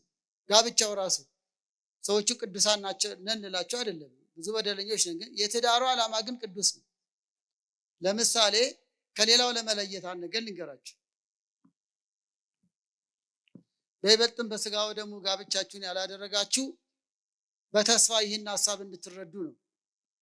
አሁን እንዲያውም እዚያ አሜሪካ ሀገር የገጠመኝ ልንገራችሁ። አንድ ስቴት ውስጥ ቤተክርስቲያን የሆነ ለየት ቤተክርስቲያን ሆኗል የተገለገልንበት፣ ግን ለየት ያለ ነው አዳራሹ። እና ይሄ አዳራሽ ድሮ ምን ነበር አልኳቸው። ስፖርት ቤት ነበር አሉ። ድሮ ስፖርት ቤት ነበር፣ ይሄ ጂም ይባላል አይደል? እና ሰዎቹ ያውቁታል። ይሄ ቤት ቤተክርስቲያን ከመሆኑ በፊት ስፖርት ሰርቼበታለሁ፣ ላቤን አፍሰሼበታለሁ። ስፖርት ቤት እያለ በጫማ ይገባል። አዎ፣ በኋላ ግን ቤተክርስቲያን ሆነ። ምዕመናኑ ገዙት፣ ሌላ ምርጫ ስለሌለ። ብፁዓን አባቶች መጡና በቅባ ሜሮን ባረኩት። የእግዚአብሔር ታቦት ገባ። ምን ሆነ? ስፖርት ቤቱ ምን ሆነ? ቤተክርስቲያን ሆነ። ታዲያ ከዛ በኋላ ጫማ ይደረጋል? አይደረግም። ከዛ በኋላ ስፖርት ይሰራል? አይሰራም። ይሰገዳል። ከዚያ በኋላ እዛ ውስጥ ምግብ ይበላል? አይበላም። የሚሰጠው ምንድነው? የክርስቶስ ስጋና ደም ብቻ። አሁን ምን ለማለት ነው? በቅባ ሜሮን ሳይባረክ በስጋው ደሙ ሳይፈተትበት በፊት ዝም ብሎ አዳራሽ ነበር። ስጋው ደሙ ሲፈተት በቅባ ሜሮን ሲከብር ግን ቅድስት ቤተክርስቲያን ተባለ። መቅደስ ሆነ። መቅደስ በሉ ውስጥ ትዳራችሁን መቅደስ አድርጉት እያልኩ ነው። የስፖርት ቤት ብቻ አታርጉት። ስጋው ደግሞ ያልተቀበሉበት እንዲሁ ዝም ብሎ ላብ ብቻ የሚፈስበት ከሆነ አዳራሽ ነው ትዳራችሁ ማለት ነው። ትዳራችሁን አዳራሽ፣ የገበያ ቤት ብቻ አታርጉት። በቅባ ሜሮን ከብራችሁ፣ በንስሐ ከብራችሁ በስጋው ደግሞ ስትወሰኑ ትንሿ ቤተክርስቲያን ትባላለች። ዮሐንስ አፈወርቅ በስጋው ደግሞ የሚኖሩ ቤተሰቦች ትንሿ ቤተክርስቲያን። አንድ ነገር ልላስታውስ። ለምሳሌ ብዙ ጊዜ እናገረዋለሁ። ሰው ሁሉ የማን ፍጥረት ነው? አግዙኝ። እሺ፣ ሰው ሁሉ ቅዱስ ነው? እኔ አይደለሁም፣ ግን የእግዚአብሔር ፍጥረት ነው። ሰው ሁሉ የእግዚአብሔር ፍጥረት ነው። ሰው ሁሉ ግን ቅዱስ አይደለም። ቅዱስ ለመሆን መስፈርት አለው አይደል? በቅድስና መኖር፣ በስጋው ደሙ መኖር፣ እስከ ሞት መጽናት እንደ ቅዱሳኑ በረከታቸው ይደርብን። አሁን ጋብቻ ሁሉ መልካም ነው። ጋብቻን ሁሉ እግዚአብሔር አይጠላም። ጋብቻ ሁሉ ግን ቅዱስ አይደለም። አሁን ገብቷቸዋል? እሺ፣ በተራራ ለምሳሌ ተራራ ሁሉ ቅዱስ ነው እንዴ? ተራራ ሁሉ ግን የማን ፍጥረት ነው? የእግዚአብሔር። ዝቋላ እንሄዳለን፣ ግሸን ማርያም እንሄዳለን። ለምን? ቅዱሳን ገዳማት አድባራት ስለሆኑ። ዝቋላ ሄደን አፈሩን እንስመዋለን፣ እንታበሰዋለን። ግን የሆነ ዝም ብለን ውጫሌ ተራራ ሄደን አፈሩን እንታበሰዋለን እንዴ? ውጫሌ አሰላ ነው አይደል? ብዙ የሀገራችን ተራሮች አሉ፣ ደስ ይላል። ተራራ ሁሉ ቅዱስ ነው ወይ? ነው እንዴ? አሁን ብቻ ሐሳቡን ተረዱልኝ። ግን ተራራ ሁሉ የማን ፍጥረት ነው? የእግዚአብሔር ስራ ነው። ትዳር ሁሉ በጎ ነው እያልኳቸው፣ መልካም ነው። ትዳር ሁሉ ግን ቅዱስ አይደለም። ስለዚህ ቅዱስ የሚባለው ገዳማት አድባራት እንደሆኑ ሁሉ ጋብቻም ቅዱስ፣ እግዚአብሔር የባረከው፣ እግዚአብሔር የሚገኝበት የሚያሰኘው በስጋው ደሙ ሲከብር ነው። በጣም ብዙ አለ። እዛ ሀገርማ ይገርማቸዋል። ትልቅ የገበያ ማዕከል በቅርቡ ኪዳነ ምሕረት ቤተክርስቲያን ሊሆን ነው። በጣም ትልቅ ገበያ ማዕከል ቨርጂኒያ ውስጥ። እንዴት ብርቱ ምዕመናን እንዳሉ እግዚአብሔር ያበርታቸው። ወደ 14 ሚሊዮን ብር የገዙት ነው። አሁን አንድ ነገር ልበላቸው፣ ቤተክርስቲያን ከመሆኑ በፊት ገበያ ነበር። አሁን በቅባ ሜሮን ሲከብር ግን ምንድን ነው? ቤተክርስቲያን ነው። የመንፈሳዊ ገበያ ነው። ይሄ ነው። አዳራሾች፣ ቦታዎች ስጋው ደግሞ ሲፈተትባቸው ቤተ መቅደስ ይሆናሉ። ትዳርም እንዲሁ ነው። ጠጅ እየጠጡ ውስኪ እየጠጡ ብቻ አይደለም የሚባረከው፣ ጠበል እየጠጡ ስጋው ደግሞ እየተቀበሉ ሲኖሩ ቤቱ ይባረካል። እና መንፈሳዊ ጋብቻ እግዚአብሔር ያጣመረው ነው። ሌላው መንፈሳዊ ጋብቻ እግዚአብሔር የሚገኝበት ነው። ይሄንን ሐሳብ ለማጽናት ነው። እግዚአብሔር የሚገኝበት ነው። ቃል ገብቷላ። የማያደርገውን አይናገርም፣ የተናገረውን አያስቀርም። ክብር ይግባውና ለምን ይመስላችኋል? መንፈሳዊ ባለትዳሮች ጋብቻቸውን የሚያጽኑት በምንድን ነው? በቅዱስ ስጋውና በክቡር ደሙ። ቅዱስ ስጋውና ክቡር ደሙ የተቀበለ ደግሞ ከእርሱ ጋር ማን ይኖራል? እግዚአብሔር ነው። በቃ በዛ ህይወት እግዚአብሔር አለ። እኖራለሁ አለ ዮሐንስ 6 ቁጥር 53 እኖራለሁ አለ እኮ። ክብር ይግባውና ከኔ ጋር ይኖራል አለ የቆረበው። ስለዚህ በትክክል መንፈሳዊ ጋብቻ እግዚአብሔር የሚገኝበት ነው። ሽማግሌ የሚድር የጨፈረው ገንዘብ የሰጠው ሁሉ ሰጥቶ ዞር እንደሚል አይደለም። እርሱ በችግራቸው ከነሱ ጋር ነው፣ በደስታቸው ከነሱ ጋር ነው፣ በህመማቸው ከነሱ ጋር ነው። ዛሬ እመቤታችን ነች።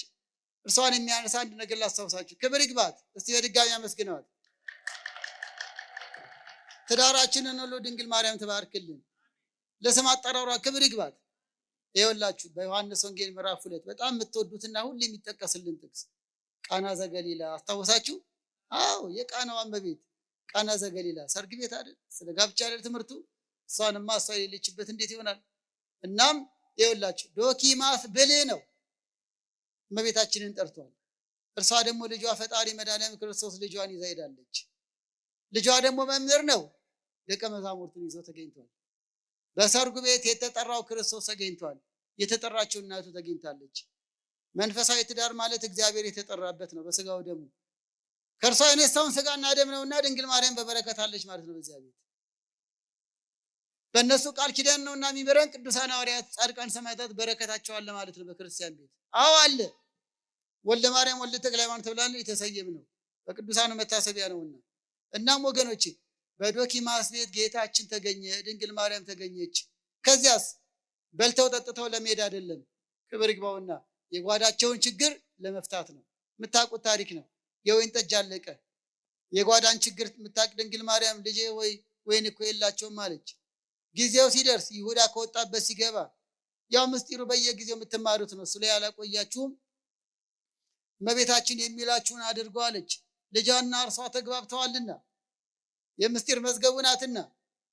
ጊዜው ሲደርስ ውሃው ሙሉ አላቸው። ውሃው ወደ ወይን ጠጅ ተለወጠ። የጓዳቸው ችግር ተወገደ። ደስታቸው ቀጠለ። እግዚአብሔር የተመሰገነ ይሁን። እዚህ ጋር ለምን አነሳሁት? በመንፈሳዊ ጋብቻ መድኃኒዓለም ክርስቶስ አለ። ለምን? ስጋና ደሙ ተቀብለዋልና። ድንግል ማርያም አለች። ከእርሷ የነሳውን ስጋና ደም ነው የተቀበሉት። ዘወትር ውዳሴ ማርያም ይደገምበታልና፣ ዘወትር ሰላም ለኪ ይባላልና፣ በስዕለ ማርያም በቅዱሳን ስዕላት ቤቱ ያሸበረቀ መማፀኛ ነውና ያ ቤት። ስለዚህ እንደ ዶኪማስ ቤት ችግር የሚወገድበት፣ ሰላም ቢያጡ ሰላም ይሰጣቸዋል፣ ፍቅር ቢያጡ ፍቅር ይሰጣቸዋል። ያለቀውን የሚሰጥበት፣ የጎደለውን የሚሞላበት፣ ዋናውን ባለቤቱ ያለበት ነው እና መንፈሳዊ ጋብቻ መድኃኒዓለም ክርስቶስ የሚገኝበት ነው። ድንግል ማርያም በረድኤት የምትገኝበት ነው። በረከቷ ይደርብን። ሌላው መንፈሳዊ ጋብቻ አሁን ያልኳችሁ በዮሐንስ ወንጌል ምዕራፍ 2 ነው፣ የምታውቁት ነው። መንፈሳዊ ጋብቻ ምስክርነት ነው። በዚህ ምድር ላይ ስለ ክርስቶስ የሚመሰክሩበት ነው። ባልና ሚስት የእግዚአብሔር ሰው ሆነው ልጆቻቸውን በእግዚአብሔር ቃል አሳድገው በእነሱ ምክንያት ሌሎች ይድኑ ዘንድ እግዚአብሔርን ያውቁ ዘንድ የሚመሰክሩበት ነው። ቆርበው ሲኖሩ፣ እየጾሙ ሲኖሩ፣ አስራት እያወጡ ሲኖሩ ጋብቻማ እንደነገሌ ነው እየተባለ የእግዚአብሔርን ክብር የሚመሰክሩበት ነው። አዎ ማቴዎስ ቁጥር 32 ላይ ምን ይላል? በሰው ፊት ላይ መሰክርልኝ፣ በሰማይ ያለ አባቴ ፊት መሰክርልታለሁ። በሰው ፊት ለምሳሌ ሌላም ጊዜ ያነሳላቸዋለሁ። አቂላና ጵርስቅላ የሚባሉ አሉ። ብዙ ጊዜ አልሰማቸዋቸውም፣ ግን በዚህ ትምህርት ደጋግሜ ያነሳቸዋለሁ። በጎ ባለ ትዳሮች ናቸው። ክርስቶስን የመሰከሩ ያልኳችሁ ነው። የሐዋርያት ሥራ ምዕራፍ 18 ላይ ታሪካቸው አለ። የሐዋርያት ሥራ ምዕራፍ 18፣ አዎ ሮሜ 16 ላይም ታሪካቸው አለ። እኒህ አቂላና ጵርስቅላ የሚባሉ ሁለት ደጋጎች መጀመሪያ ቅዱስ ጳውሎስ በሚያስተምርበት ዘመን እነሱ ቤት ገባ። ድንኳን ሰፊ ነበሩ። ድንኳን መስፋት ለቅዱስ ጳውሎስ ያስተማሩት ያለማመዱት እነዚህ ባልና ሚስቶች ናቸው እና አቂላ። አሁን ምን እያልኩ ነው? የክርስቶስ አገልጋይ ቅዱስ ጳውሎስን ያስተናገደ ባልና ሚስት ቤተሰብ። በዚህ ብቻ አበቃም። አጵሎስ የሚባል የሕግ ሰው ነበር። ስለ ክርስቶስ ቃሉን ሰምቶ ተማርኮ ወደ ክርስትና የመጣ የተመሰከረለት ነው። ግን የበለጠ የተማረው ከነሱ ትዳር ነው። በሐዋርያት ሥራ ምዕራፍ 18 ላይ አጵሎስ የበለጠ ስለ እግዚአብሔር አወቀ። ስለማን አወቀ? እንደው በሞቴ ስትገባ አነቡት ይህን ታሪክ። የሐዋርያት ሥራ ምዕራፍ 18 ነው። የሚገርመኝ ተምሯል እኮ የሰውዬ። እነሱ ቤት ሲውል ሲያድር ግን የበለጠ ስለማን አወቀ? ንገሩኝ እንጂ። ስለ እግዚአብሔር። ባልና ሚስቱ ደግ ሕይወታቸው፣ ፍቅራቸው፣ መልካም አኗኗራቸው ምስክር ሆነ። የበለጠ እግዚአብሔርን ወደደ። የሚገርማችሁ በሰፈር ውስጥ ቤተክርስቲያንን እንድንወድ ያደረጉ ባልና ሚስቶች አሉ። ትዳር እንድንወድ ያደረጉ ብዙ ደጋጎች አሉ። ተቃራኒውን ብቻ ማውራት የለብንም። የግድ ስም መጥራት የለብንም። ፍቅራቸው፣ በጎነታቸው አንዱ የአንዱን እግር አጥቦ ጌታዬ እመቤቴ የተባበለው የኖሩ የሚኖሩ ደጋግ ባልና ሚስቶች አሉ በኢትዮጵያ። እግዚአብሔር ያብዛልን። እንደና አቂላ ማለት ነው። ቤተክርስቲያን በቃ በእነሱ ህይወት ውስጥ ቤተክርስቲያን የምታዩበት፣ በእነሱ ቤተሰብ ውስጥ ቤተክርስቲያን የተዋህዶን ማንነት የምታዩበት፣ ህይወትማ እንዲህ ነው ትዳርማ እንዲህ ነው የምትሉበት አሉ ዛሬም። እግዚአብሔር ይባርካቸው። አሁንም እንደው ተቃራኒውን ብቻ እንዳናበዛባችሁ ብዙ ደጋጎች አሉ። ህይወታችሁ የሚመሰክር ብዙዎች አላችሁ። ብዙ ደግ ባሎች አሉ። ብዙ ደግ ሚስቶች አሉ። ብዙ ቅኖች አሉ። ብዙ መልካሞች አሉ። ለልጆቻቸው አይደለም ለጎረቤት ለሰፈር የሚተርፉ የኔ ልጅ እንደሚበላ ሁሉ ሌላውም ይብላ ብለው ደጎች። የኔ ቤት ሙሉ እንደሆነ ሁሉ የሌላ ሰውን ቤት የምስኪኑ ቤት አይጉደል የሚሉ ደግ ባልና ሚስቶች ዛሬም አሉ። አሁን እያልኩ ነው የህይወታቸው ምስክርነት አጵሎስን ማረከው።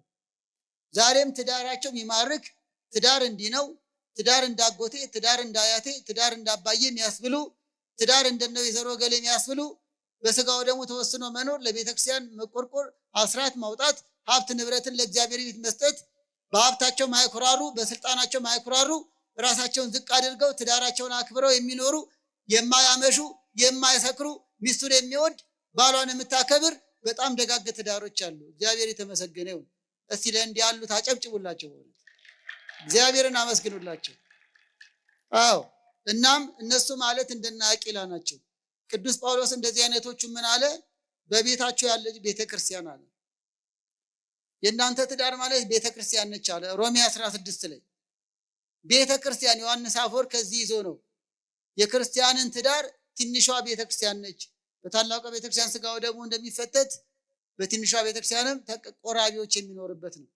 በታላቋ ቤተክርስቲያን በዋና ቅዱሳን እንደሚዘከሩ በትንሿ ቤተክርስቲያንም ቅዱሳን የሚዘከሩበት ካህናት የሚባረኩት የተቀደሰ ቤት ነው እያለ አነጻጽሮት። የዚህ ሁሉ መሰረቱ ግን አቂላ ናቸው እና ቆርኔሌዎስ ናቸው። ቆርኔሌዎስ የተወደደ ትዳር የነበረው ነው። የሐዋርያት ሥራ ምዕራፍ 10 ላይ መጽዋች፣ ደግ፣ እንግዳ ተቀባይ፣ ስለዚህም የእግዚአብሔር ወዳጆች ተባሉ። ተቃራኒዎች እኮ አሉ። ለምሳሌ ፍቅር፣ እውነት፣ ግልጽነት የሌለበት ትዳር እንደነ ሐናንያና ሰጲራ። ሐናንያና ሰጲራ የራሳቸው ውሸት አልበቃ ብሏቸው መንፈስ ቅዱስን አታለሉ። የሐዋርያት ሥራ ምዕራፍ 5 ላይ የራሳቸው ችግር ሳይበቃቸው ሀገር የሚያታልሉ አሉ። ባልና ሚስት ተማክረው ሴራ የሚሰሩ አሉ። የተበላሸ መድኃኒት የሚሸጡ አሉ። በርበሬና ሸክላ ቀላቅለው እነሱ ተስማምተው ባልና ሚስቱ ለህዝቡ የሚሸጡ አሉ። ሙዝና ቅቤ ቀላቅለው ባልና ሚስት ተማክረው ለገንዘብ ብለው ለሰው መርዝ የሚሸጡ አሉ። መንፈስ ቅዱስን ያታለሉት እነዚህ ውሸታም ባልና ሚስቶች ሐናንያና ሰጲራ መጨረሻ ላይ ተቀሰፉ። እግዚአብሔር ከመከራ ይጠብቀን።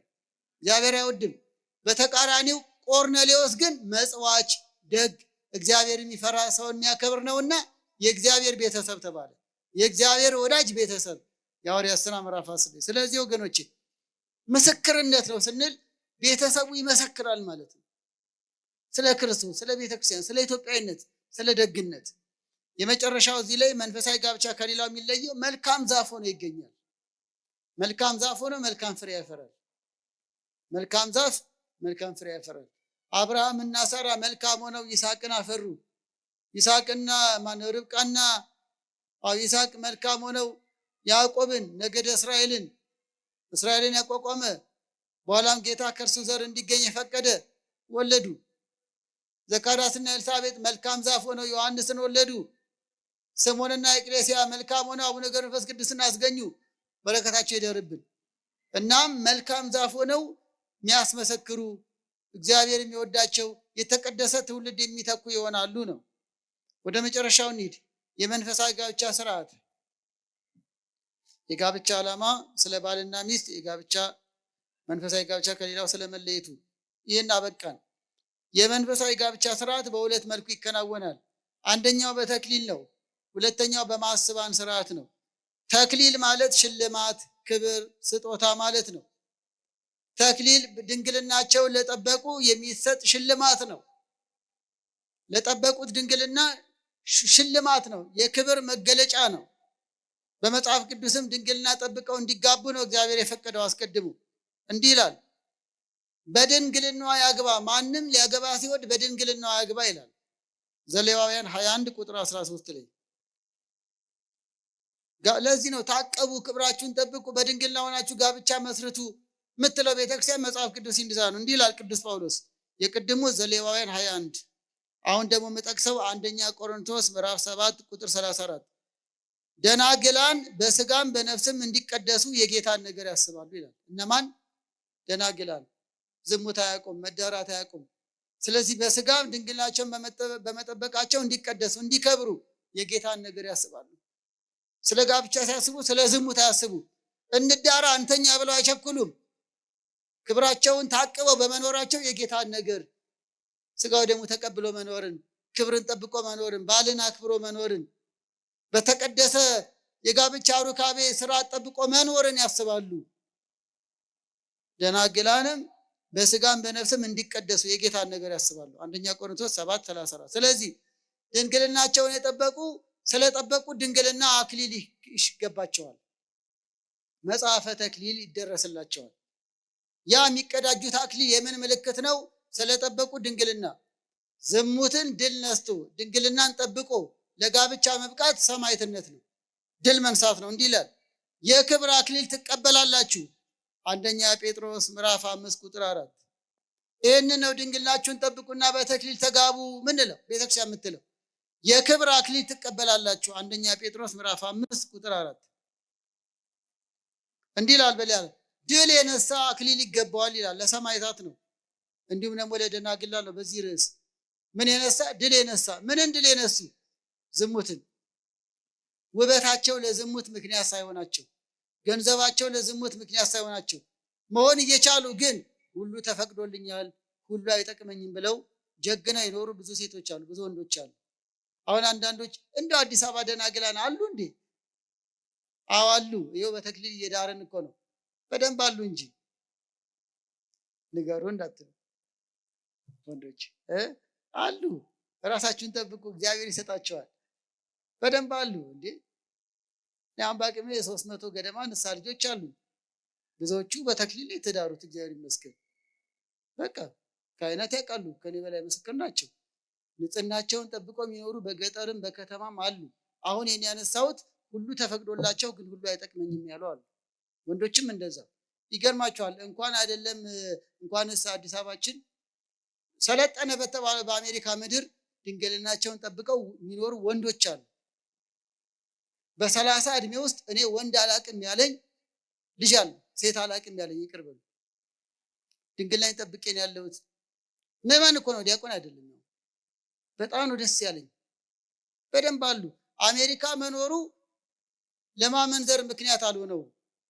ስልጣኔ ማለት እኮ ራስን መጠበቅ ነው። ስልጣኔ ማለት ማመንዘር አይደለም እንዴ። ክብርን መጠበቅ ነው ስልጣኔ ማለት። ጎበዝ መሆን ብርቱ መሆን ማለት ንጽህናን ክብርን ጠብቆ ለትዳር መብቃት ነው። አንዳንዶቹ ገና ለገና ወጣት ስለሆኑ ብቻ ማመንዘር እንዴ። ቅድስት አርሴማ እኮ በወጣትነቷ ነው ውበቷ ክርስቶስ ሆነው እኔ ክርስቶስ ሙሽራ ነኝ ብላ ድል የነሳችው በ22 ዓመቷ ነው። የቅድስት አርሴማ በረከቷ ይደርብን። ሲያመዝግናት ይውላችሁ ውበቷ ለኃጢአት ምክንያት አልሆናትም ክርስቶስን ለመከተል እንጂ። ወንድሞቼ ልጆቻችን እህቶቻችን በደንብ አላችሁ፣ በርቱ እያልኳችሁ ነው። እግዚአብሔር ግን ጽናቱን ይስጣችሁ። እኔ ከሴት ርቄ እኔ ከወንድ ርቄ ክብሬን ጠብቄ እኖራለሁ ብሎ የሚኖሩ በደንብ አሏት እናት ቤተክርስቲያን፣ በደንብ አሏት። ተስፋ እንዳቆርጡ በደንብ አሉ። ስለዚህ እንዲህ ያሉትን ወላጅም ሊኮራባቸው ቤተክርስቲያንም ሊኮራባቸው ይገባል። እግዚአብሔር ያጽናቸው። ታዲያ ለዚህ ነው ድል ይነሳሉና ስለጠበቁ ድንግልና አክሊል ይገባቸዋል። የሚቀዳጁት አክሊል ለጠበቁ ድንግልና ሽልማት ነው። ለምሳሌ በትምህርት ቤት ተመርቆ ስትሬት ኤ ይባላል አይደል? የማዕረግ ተሸላሚ ሜዳሊያ ይሸልማል አይደል? በቃ ማራቶን ሩጫ ላይ አንደኛ ያወጣ ምን ይሸልማል? ሜዳሊያ። በቃ በድንግልና ማግባት ማለት ሜዳሊያ ተሸላሚ መሆን ማለት ነው። ማራቶንን በአንደኝነት ጨረሳችሁ ማለት ነው። ስለዚህ ይሸለማሉ በአደባባይ። ስርዓተ ጸሎቱም ይደረግላቸዋል። ስለጠበቁ ድንግልና ተብለው ይባረካሉ። በአደባባይ ይመሰከርላቸዋል፣ ይመሰገናሉ። ይሄ ነው ታላቅ ክብር አለው። ድል የነሳ አክሊል ይገባዋል። ራእይ ምዕራፍ 2 ራእይ ምዕራፍ 3 ቁጥር 5 እንዲህ እያሉ ቅዱሳት መጻሕፍት ድል መንሳት ለአክሊል እንደሚያበቃ ሁሉ በፍትሐ ነገሥት አንቀጽ 24ም በድንግልናቸው ለኖሩ ስርዓተ ተክሊል ይደረስላቸዋል ብለው ጽፈውልናል። በዚህ አጋጣሚ እሺ ሁለተኛው ላይ አነሳዋለሁ። ሁለተኛው የጋብቻ ስርዓት የማዕሰባን ስርዓት እኛ እንድንረዳው ነው። ይህንን ቃል ወይም ደግሞ የቁርባን ማለት ነው። የማዕሰባን ስርዓት ማለት ፍትሐ ነገሥት አንቀጽ 24 ላይ አንደኛ ድንግል ያልሆኑ የሚፈጸምላቸው ነው። ሁለተኛው ደግሞ የድጋሚ ጋብቻ ባሏ ቢሞትባት ድጋሚ ማግባት ስትፈልግ ንስሐ ገብታ ንስሐ የገባ ባል በቁርባን ታገባለች። ስለዚህ የማዕሰብ ስርዓት ማለት ድንግል ያልሆኑና ድጋሚ የሚያገቡ የሚፈጸምላቸው ነው። ድንግል ያልሆኑ ይልቅም ከጋብቻ በፊት በመውደቅ በማመንዘር አውቀውም ሆነ ሳያውቁ በመሳት ድንግል ያልሆኑ በማዕሰባን ስርዓት ይፈጸምላቸዋል። ቃል ኪዳን ይገባሉ፣ ቀለበት ተባርኮ ያጠልቃሉ፣ ካባ ይለብሳሉ፣ ስጋው ደግሞ ይቀበላሉ። የሚቀርባቸው የተክሊሉ ጸሎትና አክሊል መቀዳጀት ነው። የአክሊሉ ምልክት የድንግልና ምልክት ስለሆነ ይህም ታላቅ ነገር ነው። በንስሐ የልቦና ድንግልና ትመለሳለች። የስጋ ድንግልና ባይመለስ ንስሐ ዘማዩን ድንግል ታደርጋለች ይላል አረጋዊ መንፈሳዊ። ይህም ደግሞ የልቦና ድንግልና ነው። ሕዝቅኤል 18 ላይ ማንም በደለኛ ከበደሉ ቢመለስ እኔ ይቅር እለዋለሁ ብሏል። እግዚአብሔር ይቅር ባይ ነው። በባለፈው ቅዱስ ወንጌል ማቴዎስ 12 ላይ ምህረትን እወዳለሁ ይላል። እግዚአብሔር መሐሪ ነው። እኔ አመንዝሬአለሁ፣ ወድቄአለሁ፣ ተሳስቻለሁ ብሎ ወደ አባቱ ንስሐ የገባ ሁሉ እግዚአብሔር ይፍታ ይሉታል። በንስሐ ይቀደሳል። ከዚያ በኋላ እኔ ለዚህ ክብር አልገባም ብሎ እግዚአብሔርን በመፍራት ሴቲቱም ወንዱ እግዚአብሔርን በመፍራት ክብር ያገኛሉ። እንዲህ ይላል መፈራት ለሚገባው መፈራትን ስጡ። ሮሜ 13 ቁጥር 7 ድንግል አይደለውም በስጋው ደግሞ ነው ማገባው አክሊል አይገባኝም ማለት እግዚአብሔርን የመፍራት መገለጫ ነው። አክብሮት ነው። እየተረዳችሁኝ? መጽሐፍ ቅዱስ ምን ይላል ደግሞ የሚያከብሩኝን አከብራለሁ። አይደለም ለዚህ ክብር አይገባኝም እኔ አንደኛ ሳይወጡ አንደኛ ወጥቻለሁ ይባላል እንዴ? ወንጀል አይደል እንዴ?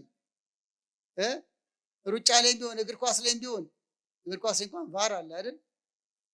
ያልገባውን አግብቻለሁ ቢል ማን ያምነዋል? ስለዚህ መለያ ብዙ ነገር አለ። አሁንም ታዲያ ዝም ብሎ መለያ የለም ተብሎ እግዚአብሔር አይለይም እግዚአብሔር አያውቅም ተብሎ እንደ ልቤ ድንግል ሳይሆኑ ድንግል ነኝ እንዴ? ሳይሆኑ እግዚአብሔር ያያል። ስለዚህ ግን ብዙዎቹ ደጎች ቅኖች እግዚአብሔር የሚፈሩ ስለሆኑ የእግዚአብሔር ቤት ልጆቻችን ብዙዎቹ በመፍራት ራሳቸውን ዝቅ አድርገው ይቀርባሉ። ይህ ታላቅ ክብር አለው ወንድሞቼ እህቶቼ። እንዲህ ይላል በነጭ ልብስ ይጎናጸፋሉ ይላል። በንስሐ ነጭ ልብስ ይጎናጸፋሉ። ራእይ ምዕራፍ 3 ቁጥር 5 ነጭ ልብስ የተባለው በንስሐ የሚገኘውን ክብር ያገኛሉ። ራሳቸውን ዝቅ በማድረግ በድያለሁ በማለት የሚገኘውን ዳዊት እንደከበረ ምናሴ እንደከበረ ይከብራሉ።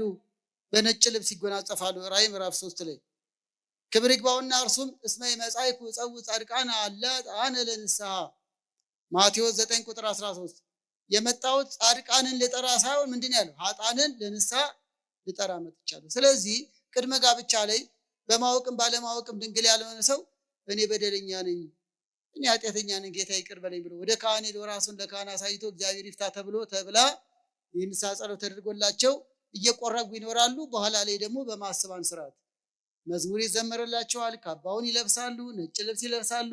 ግን አክሊል አይደረግም።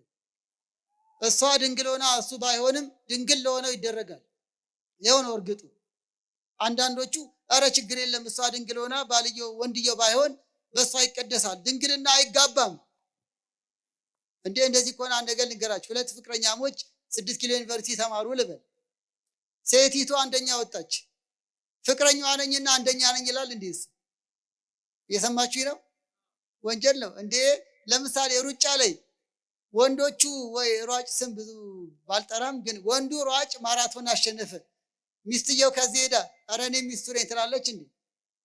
ሚስትነቷ ክብር ነው፣ ግን የሩጫው ዋጋ ይሱ ነው። አለቀ። በተዘዋዋሪ ገንዘቡ ይደርሳታል። ሜዳሊያው ግን የከሌ ነው። ሴቲቱ የምታሸንፍ እንደዛው ስለጠበቀችው ድንግልና እሷ ነች የምትሸለመው። አለቀ እንዴ? ፍቅረኛሽ 4 ኪሎ ስለተመረቀ አንቺ ምን ጋውን አልብሱት ያለሽ እንዴ? ስለዚህ የተማረው ነው የሚመረቀው፣ ያሸነፈው ነው የሚሸለመው። ድንግልናውን ለጠበቀው ተክሊሉ ይደረስለታል፣ ይደረስላታል። ለዚያኛውስ ሌላው ቡራኬ ተደርጎ ካባ ይለብሳል። ፈሪሃ እግዚአብሔር ያስከብራል። ደፋር ከመሆን ይልቅ የሚንቁኝ ይናቃሉ አለ። አንደኛ ሳሙኤል ምዕራፍ 2 ቁጥር ምንም ማለት አይደለም። ምንም ችግር የለም እነማንም አድርገዋል ብሎ መናቅ ያስንቃል፣ የሚንቁኝን እንቃለሁ ይላል። ማክበር ግን ያስከብራል። ብዙዎቹ ግን በእውነት የአዲስ አበባ ልጆች በዚህ ደረጃም የኢትዮጵያ ልጆች የምትመሰገኑ ናቸው። እግዚአብሔር ያክብራችሁ። እኛ ስለጨቀጨቅናችሁ እንዲሁም አንዳንዶች ይገርማቸዋል። ወደ ካህን መጥተው አባቴ እኔ አይገባኝም እኔ ተክሊል እንዳታረጉልኝ ይላሉ። አስቀድመው እጮኛዬ ጎበዝ ነች እሷ ይገባታል የሚሉ አሉ። የትምህርት ውጤት እኮ ነው። አንዳንዴ እንደው እኛ እንታገላቸዋለን አድርግ አታደርግ እያለን ኧረ እኔ አይደለሁም ይላሉ እነሱ። ይሄ ነው በጎነት። የምናበረታታው ማክበር ነው። አይሻልም? ምመናን አይሻልም? ገሰጽ አድርገን ብናጸድቃቸው አይሻልም? ምንም ችግር የለውም ብለን ከምናስኮንናችሁ። አዎ ገሰጽ አድርገን እግዚአብሔርን እንፍራ፣ ቤቱን እናክብር፣ ስጋው ደግሞ እናክብር ምንለው አይሻልም? አይሻልም? ምንም ማለት አይደለም። እንደፈለጋችሁን ይባላል እንዴ? እንዴ ቤትም ስርዓት አለ እንኳን ቤተ መቅደስ። ስለዚህ ልጆቻችን እየተጫነች ያለን ቤተክርስቲያን ፍርሃት ያስከብራል። ራስን ዝቅ ማድረግ ከፍ ያደርጋል። እናም ብዙ ጊዜ ጮኛሞች ይመጣሉ ደግሞ አይወቃቀሱ። በቃ አንተ ድንግል አይደለም እና አታገባኝም አትልም። አንዳንድ ሚስት በቃ ሳታውቅ ስትሃል፣ ያለፈው አልፏል፣ ንስሐ ገብታል። ለስጋው ደግሞ በመብቃት ባሌ ነህ፣ ለስጋው ደግሞ በመብቃትሽ ሚስቴ ነሽ። ባላወቅሽበት ዘመን ስተሽ ሊሆን ይችላል። እግዚአብሔር ይቅር ያላትን አንተ መቀበል ነው። እግዚአብሔር ይቅር ያለውን አንቺ ልትይዥበት ነው። ስለዚህ በቅንነት ነው። አስቀድሞ መጠንቀቅ ነው። ብዙ ጊዜ እንደምንለው ቢቻል አሁን ራሳችሁ የምትጠብቁ ልጆች በርቱ፣ ጸልዩ፣ ስገዱ፣ ካህን አማክሩ። ይቻላል። ታቅቦ መኖር ይቻላል። ለስህተት ከሚዳርግ ነገር ተቆጠቡ። ከፊልሙ፣ ከዘፈኑ፣ ከመዳራቱ፣ ከዳንኪራው ተቆጠቡ። ራሳችሁን ግዙ። በጸሎት በርቱ፣ በስግደት በርቱ። እግዚአብሔር ያስችላል፣ በእውነት ያስችላል። ከዛ በአደባባይ በተክሊል ትዳራላችሁ። በማወቅ ባለማወቅ እንደ እግዚአብሔርን ድምፅ ባለመስማት ስታችሁ ከሆነ ደግሞ ንስሐ ግቡ። በቃ ንስሐ ግቡ። እውነታውን ያዙና ግን በቁርባን አግቡ። የመጨረሻው ማህተቡ እኮ ስጋው ደሙ ነው። ማረጋገጫው እኮ ስጋው ደሙ ነው። ከእግዚአብሔር ጋር ለመኖር ለጋብቻው መቀደስ የመጨረሻው ማረጋገጫ ስጋው ደሙ ነው። ስለዚህ በተክሊልም ይጋቡ ማረጋገጫው ስጋው ደሙ ነው። ድንግል ያልሆኑም በካባ በቁርባን ሲጋቡም ዝማሬ ሁሉ ነገር ቡራኬው ተከናውኖላቸው አስቀድሰው ይቆርባሉ። እናም ጸጸቱ ራሱ ለመዳን የሚያበቃ ነው። አንድ ሰው እኔ በድያለሁ ለዚህ አልበቃም ማለቱ እንዲህ ይላል ቅዱስ ጳውሎስ፣ ወደ መዳን የሚያደርስ ጸጸት ነው ይላል። ለመዳን የሚያበቃ ጸጸት ነው። ድፍረት ያስኮንናል። ለመዳን የሚያበቃ ራስን ዝቅ ማድረግ ግን እንዲህ አይነቱ ንስሐ ግን ለመዳን ያደርሳል ይላል። ሁለተኛ ቆሮንቶስ ምዕራፍ 7 ቁጥር 10። እንግዲህ ማጠቃለያችን የተወደዳችሁ እግዚአብሔር ሰዎች ዛሬ የጋብቻ ምንነት ላይ ያተኮርነው ዓላማውን አይተናል። ባልና ሚስትን መጽሐፍ ቅዱስን እንዴት እንደሚገልጻቸው አይተናል። መንፈሳዊ ጋብቻ ከሌላው ስለመለየቱ እና መንፈሳዊ ስርዓት በተክሊልና በማስተባን ስርዓት ይከናወናል። ማጠቃለያው ምንድነው? መንፈሳዊ ጋብቻን እናበረታታ ነው። በይበልጥ ከወላጆች ይጀምር። ልጆቻችን ክብራቸውን ጠብቀው እድሜያቸው ሲደርስ ንስሐ አባት ይዘው ሰንበት ትምህርት ቤት ተምረው በመንፈሳዊ ማህበራት ተሳትፈው አግዘናቸው ልክ ለዘመናዊ ትምህርት እንደምናግዝ ሁሉ ቃለ እግዚአብሔር እየተማሩ አድገው በአደባባይ በተክሊል እንዲጋቡ ይሄንን እንደግፍ፣ ይሄንን አበረታታ። አንዳንድ ወላጅ ልጅ በቁርባን ነው ማገባው ይላል፣ ወላጅ ደግሞ ሌላ ገን ቁረቡ ይላል። ለልጆቻቸው የተክሊል ጋብቻ እንቅፋት የሆኑ ወላጆች አሉ። እንዴ ልጅ እንቁረብ ሲል አይደለም ዲጄ ካልዘፈነ የቤተ ዘመዱ ካልተባለማ እንዴት ተደርጎ ይላሉ። ልጆች እንቁረብ ይዘመር፣ ወላጅ ይዘፈን፣ ተቃራኒ ይሆናል። አንዳንዴ ባለማወቅ ነው፣ ልንፈርድ አይደለም፣ ባለማወቅ ነው። እንዲህ ያለ ሲገጥም ታገሱ፣ በመምህራን እንዲመከሩ አድርጉ። ያቅማችሁን አትጣሉ፣ ከወላጅ እንዳትጣሉ ተስማሙ፣ በፍቅር ያዟቸው። ግን ወላጆች የሆንን ግን እናስብበት። ልጆች እንጽደቅ ሲሉ እኛ ዘፈኑ እንዴት ይሆናል? የበለጠ መኩራራት ሲገባን ልጄ በተክሊል ልታገባ ነው፣ ልጄ በቁርባን ሊያገባ ነው ብለን መኩራት ሲገባን የሚያዋርደው ጫት ቃሚ ሲሆን ሰካራም ስትሆን ነው እንጂ የሚያዋርደው ጠበል ጠጭና ቆራቢ ልጅ አግኝተን እግዚአብሔር ይመስገን ማለት ሲገባን። ስለዚህ ማደፋፈር ማበረታታት ያለብን እንዲሁም መንፈሳዊ ጋብቻን ነው። አንድ ተረት ልንገራችሁ ማጠቃላይ። አንዱ ሚስት ሊያጭ ሄደ። ቀን ተነጋግረዋል፣ ሊጠልፍ ነው እንጂ ማታ በመስኮት እመጣለሁ፣ መስኮቱን ገርበብ አድርጊው፣ አባትሽም እንዳይሰማ ማንም ሰው እንዳይሰማ ተባብለዋል። አጅሪት ለመጠለፍ ተዘጋጅታ መስኮቱን ገርበብ አድርጋ ትጠብቃለች። ማንን? ጠላፊውን ነው እንጂ ታውቁታላችሁ እንዴ? እሺ። እና ይገርማቸዋል። አሁን ልክ መስኮቷ ጋር ምን አገኘ? መሰላል አገኘ። እንዲሁም ከፍ ብሎ የሚወጣበት አሰናርታን የተኛቸው አጅሪት በመሰላል ከፍ ከፍ ከፍ እያለ ወጣና መስኮቷን ተዘጋጂ አላት። አሁን በጣም የሚገርማችሁ አባትሽ እንዳይሰማ ይላልስ መጀመሪያ። እሷም ደግሞ አባቴ ሰማ ማለት እዚሁ ቆራረጠን ማለት ነው፣ ጉድ ፈላ ትላለች። አደራህን። በኋላ ላይ በመሃል ዞር ሲል ታች የሆነ ሰው ቆሟል። በኋላ ምን አላት? አታስቢ አባትሽ መሰላሉን ደግፈውልኛል። አባትየው እንኳን ሊቆራርጧቸው ምን ደጋፊ ሆነዋል? መሰላል ደጋፊ ይወላቸው። የዘፈን ጋብቻ ደጋፊ ብዛቱ የቁርባን የቤተክርስቲያን የተክሊል ጋብቻን ተቃራኒ የሚሆነ ወገን አለ። ለሰብ ጸሩ ሰባ ቤቱ ይላል አንዳንዴ። አዎ ለሰብ የገዛ ቤተሰቦቹ ጠላት ይሆኑታል። እግዚአብሔር ይጠብቃችሁ። እንዲህ ስለሆነ ግን ከእናት ከአባት ተጣሉ እያለን አይደለም፣ በጥበብ ነው። ካህን ይዛችሁ ሽማግሌ ይዛችሁ በማማከር እንጂ የራስሽ ጉዳይ አይባልም። በክርስትናው አስማሙ፣ አግባቡ። ባይረዱ ነው ወይ አሁን የመጣ መስሏቸው ነው። በነገራችን ላይ የተክሊል ጋብቻ የቁርባን ጋብቻ አሁን የመጣ የሚመስላቸው አንዳንድ ምስኪኖች አሉ። ቁርባን አሁን ነው እንደ የመጣው እንዴ? 2017 ዓመት ይኸው 18 ዓመት በሀገራችን ለምሳሌ እኔ አንድ አውደ ርዕይ ተካፍያለሁ። የዛሬ 6 ዓመት መጋቢ ያውቁታል፣ ሩፋኤል ቤተክርስቲያን። እኔም ቤተሰቡን አውቃለሁ። በ1902 ዓመተ ምህረት የተክሊል ጋብቻ ተደርጓል። አሰባችሁት? በ1902 ማን ነው ተክሊል ጋብቻ የዳረው?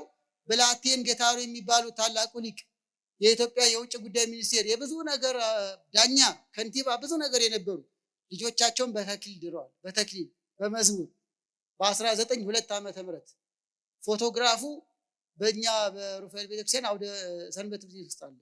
ቤተሰቡን የሰጠን አንድ ነገር ልላችሁ ነው። አንድ ቤተሰብ ጋር ሄደን ይሄ ተክሊል ምናምን የምትሉት እኮ ማህበረ ቅዱሳን ያመጣው ይሉናል። ሰንበት ተማሪዎች እኮ ናቸው አሁን ያመጣችሁብን፣ እንዲህ የሚባል እኮ በእኛ ዘመን የለም ይላሉ አንዳንድ ሽማግሌዎች። ኧረ አለ፣ ተክሊልማ አለ። ያውም ብላቴን ጌታሪ ማስታወሻቸው ላይ ምን ብለው ጽፈዋል? ልጄ ፈቃደ ሥላሴን ስድረው አዝማሪም አልተገኘም፣ ሊቃውንቱ በማኅሌተ ገንቦና በቅኔ ያደመቁት እንጂ ይላሉ። ገብቷቸዋል ሀሳቡ። በ1902 እኚህ ባለጸጋ ባለስልጣን ብላቴን ጌታሩ ያለ ዘፈን ነው በተክሊል ልጃቸውን ይዳሩት፣ ያለ አዝማሪ በቅኔና በመንፈሳዊ አገልግሎት በማኅሌተ ገንቦ እያሉ ገልጸውታል። የምስክር ነኝ። የቤተሰብ ውስጥ ያኔ አልነበርኩም፣ የቤተሰቡን ታሪክ ስለማቅረብ በቅርበት። ይሄን ለምን መሰላችሁ ብለው አሁን የመጣ አይደለም እንዴ፣ ቀድሞም የነበረ ነው በነ ዘርዓ ያዕቆብ። ከዛም በፊት በስጋው ደሙ ጋብቻቸውን እየፈጸሙ በቅዱስ ጋብቻ እየፈጸሙ ስለመኖራቸው የቀድሞ ዘውድ፣ አክሊል፣ ልብሰ ተክህኖ፣ የነገስታቱ አልባሳት፣ የሙሽሮች አልባሳት ሁሉ በቤተክርስቲያን ታሪክ ማሳያ ነው። አሁን የመጣ አይደለም። ቢመጣስ ደግሞ የተቀደሰ ስራ ከሆነ እንደግፋለን እንጂ እንንቃለን እንዴ? እናም በዝማሬ ማግባት፣ በተክሊል ማግባት፣ በስጋው ደሙ ተወስኖ መኖር መድኃኒዓለም ክርስቶስ በቅዱስ ቃሉ መሰረት ቀድሞ በሐዋርያት ቀኖናም የታዘዘ ነው። ጋብቻ በስጋው ደሙ እንዲሆን በዲድስቅልያም የታዘዘ ነው። ጊዜ ስለሌለን ነው ብዙ ማስረጃውን ማላበዛ ወገኖቼ። ማጠቃለያ መንፈሳዊ ጋብቻን እናበረታታ ነው። አክብረን እንኑር። በዚያ በጋብቻ ላይ የምንኖር ደግሞ ንስሐ እየገባን በአጽዋማት ንስሐ እየገባን መምህራን ንስሐ እያማከርን ስጋው ደግሞ የተቀበልን እንኑር። ባልና ሚስት ለየብቻ አትቁረቡ። ንስሐ አባት እያማከራችሁ አንድ ላይ ቁረቡ። እግዚአብሔር አንድ ያደረገውን ዓለም፣ ገንዘብ፣ ጊዜ ማጣት ሊለዩ አይገባም። አንድ የሚያደርገው የሚባረከው የሚቀድሰው ደግሞ ስጋው ደሙን። ጋብቻችንን አክብር። በቁርባን ያላገባችሁ ደግሞ በትዳር ላይ የምትገኙ ቅድም እንዳለው አዳራሽ፣ ሱቅ፣ ባዶ ተራራ የነበረውን ትዳር በስጋው ደሙ አስባርኩት። ቆርባችሁ ኑሩ። በሚገባ ቤተክርስቲያን በሚገባ ካባ ልብሳ እግዚአብሔርን አመስግና ታቆርባቸዋለች። ወለው ከብደው ንስሐ ገብተው የሚቆርቡ ብዙ ወላጆች አሉ። መታደል ነው። በቃ ይሄን እናበረታታለን። አዎ ካርድ ላይ ሰጣችሁ ይችላል፣ እናንተም አትፈልጉትም። ሽማግሌ ላይ ፈርምላችሁ ይችላል። ድሮ ተጋብታችኋል፣ እንኳን ተጋባችሁ፣ እንኳን ወለዳችሁ። በመዘጋጃም አግቡ፣ በባህልም አግቡ። እግዚአብሔር ይመስገን። አሁን ቤተክርስቲያን የምትጠራችሁ ግን ንስሐ ገብታችሁ መምህረ ንስሐችሁን ከፊት አድርጋችሁ ስጋው ደሙ መቀበል። በቃ ከዛ እንደ ቆርኔሌዎስ ቤት ይባረካል፣ እንደና አቂላ ቤት ይባረካል። የተቀደሰ ቤት ይሆናል። በስጋው ደግሞ ቤታችሁ ቅድም እንዳለው ስፖርት ቤቱ ሲባረክ ቤተክርስቲያን ሆነ እንዳልኳችሁ ሁሉ አዳራሾች ሲባረኩ ቤተክርስቲያን ሆነ እንደሚባል ሁሉ ቤታችሁን በስጋው ደሙ አስባርኩ፣ በስጋው ደሙ ሕይወት ይዛችሁ ግቡ ነው። እግዚአብሔርን የሚፈራ ፈቃዱን የሚያደርግ ያንን እግዚአብሔር ይሰማዋል ይላል። ይሄ ነው በስጋው ደሙ የተወሰነ ጋብቻ እንዲህ ይላል፣ እግዚአብሔርን የሚፈራ ይሄ ነው። በተክሊልም በማስባንም እንዲሁም ደግሞ በኋላ ላይ ለምትቆርቡም እግዚአብሔርን በመፍራት ቃሉን በማክበር እንዲህ አይነቱን እግዚአብሔር ይሰማዋል። ዮሐንስ 9 ቁጥር 31 እንቁረብ ባሌ ካለች ስማት። ስለ ቁርባን ግን ተማሩ። በዚህ አጋጣሚ በስሜት እንዳትቆርቡ፣ ሌላ ጊዜ እናነሳዋለን። እነከሌ ቆርበዋልና እኛም በቁርባን እንጋባ አይባልም። በአዋጅ በማህበር በግሩፕ አይደለም። ይሄ በየግል ህይወት ነው፣ በመማር ነው፣ ራስን በመመርመር ራስን በማስመርመር ነው። እህቴ በቁርባን ነውና ያገባችው እኔም ሳምንት ልቁረብ አይባልም። ይህ ጊዮን ሆቴል ኢትዮጵያ ሆቴል አይደለም፣ ቤተክርስቲያን ነው። ተምረው የሚቆርቡበት ነው ለማለት ነው። እዚያ ሙሉ ልብስ ከለበስክ ትገባለህ፣ እንደ ሆቴል አይደለም ማለት ነው። ፕሮቶኮል ስለጠበቁ ብቻ ትልቁ ፕሮቶኮል መማር ነው። ምስጢረ ቁርባን ገብቶን ምስጢረ ንስሐ ገብቶን በስሜትም አይሁን በእምነት ይሁን። እሺ እንግዲህ በዚህ መንገድ ጋብቻችንን እናክብር። ለተከበረ ጋብቻ ምክንያት እንሁን። ልጆቻችን እንዲማሩ ንስሐ አባት እንዲይዙ እናበረታታ። የተጣሉ እናስታርቅ። ያልቆረቡ እንዲቆርብ እናበረታታ። ተምረው ምስጢሩ ገብቷቸው በስጋው ደግሞ ትዳር እንዲወሰናል። ይህን ካደረግን ሀገር ትባረካለች። ሀገር የሚባረከው ትውልድ የሚባረከው ትዳር ሲባረክ ነው። ዘዳግም 28 እዚህ ላይ ያበቃለው። በቀጣይ የጋብቻ ፈተናዎች ምንድን ናቸው? አሁን እንዳመልስ ምንድን ነው የጋብቻ ፈተና? ፈታኙስ ማን ነው? ምንድን ነው ጋብቻ ዝብርቅርቅ የሚያደርገው? ነጥለን እናይና ታዲያ ምን ይሻላል? መፍትሄውስ ግን ከመጽሐፍ ቅዱስ ነው። መፍትሄው ከመጽሐፍ ቅዱስ ነው። የጋብቻ ፈተናዎችና መፍትሄዎቻቸው በሚል በቀጣይ እንደ ማጠቃለያ አድርገን እናያለን። ጥያቄና ሀሳብ ካላችሁ ለመምህራን ስጡ። እዛ ውስጥ አካተን ከቻልን በቀጣይ እናጠቃልላለን። ስለነበረን ሰዓት አምላካችን እግዚአብሔር የተመሰገነ ይሁን። ይቆየን።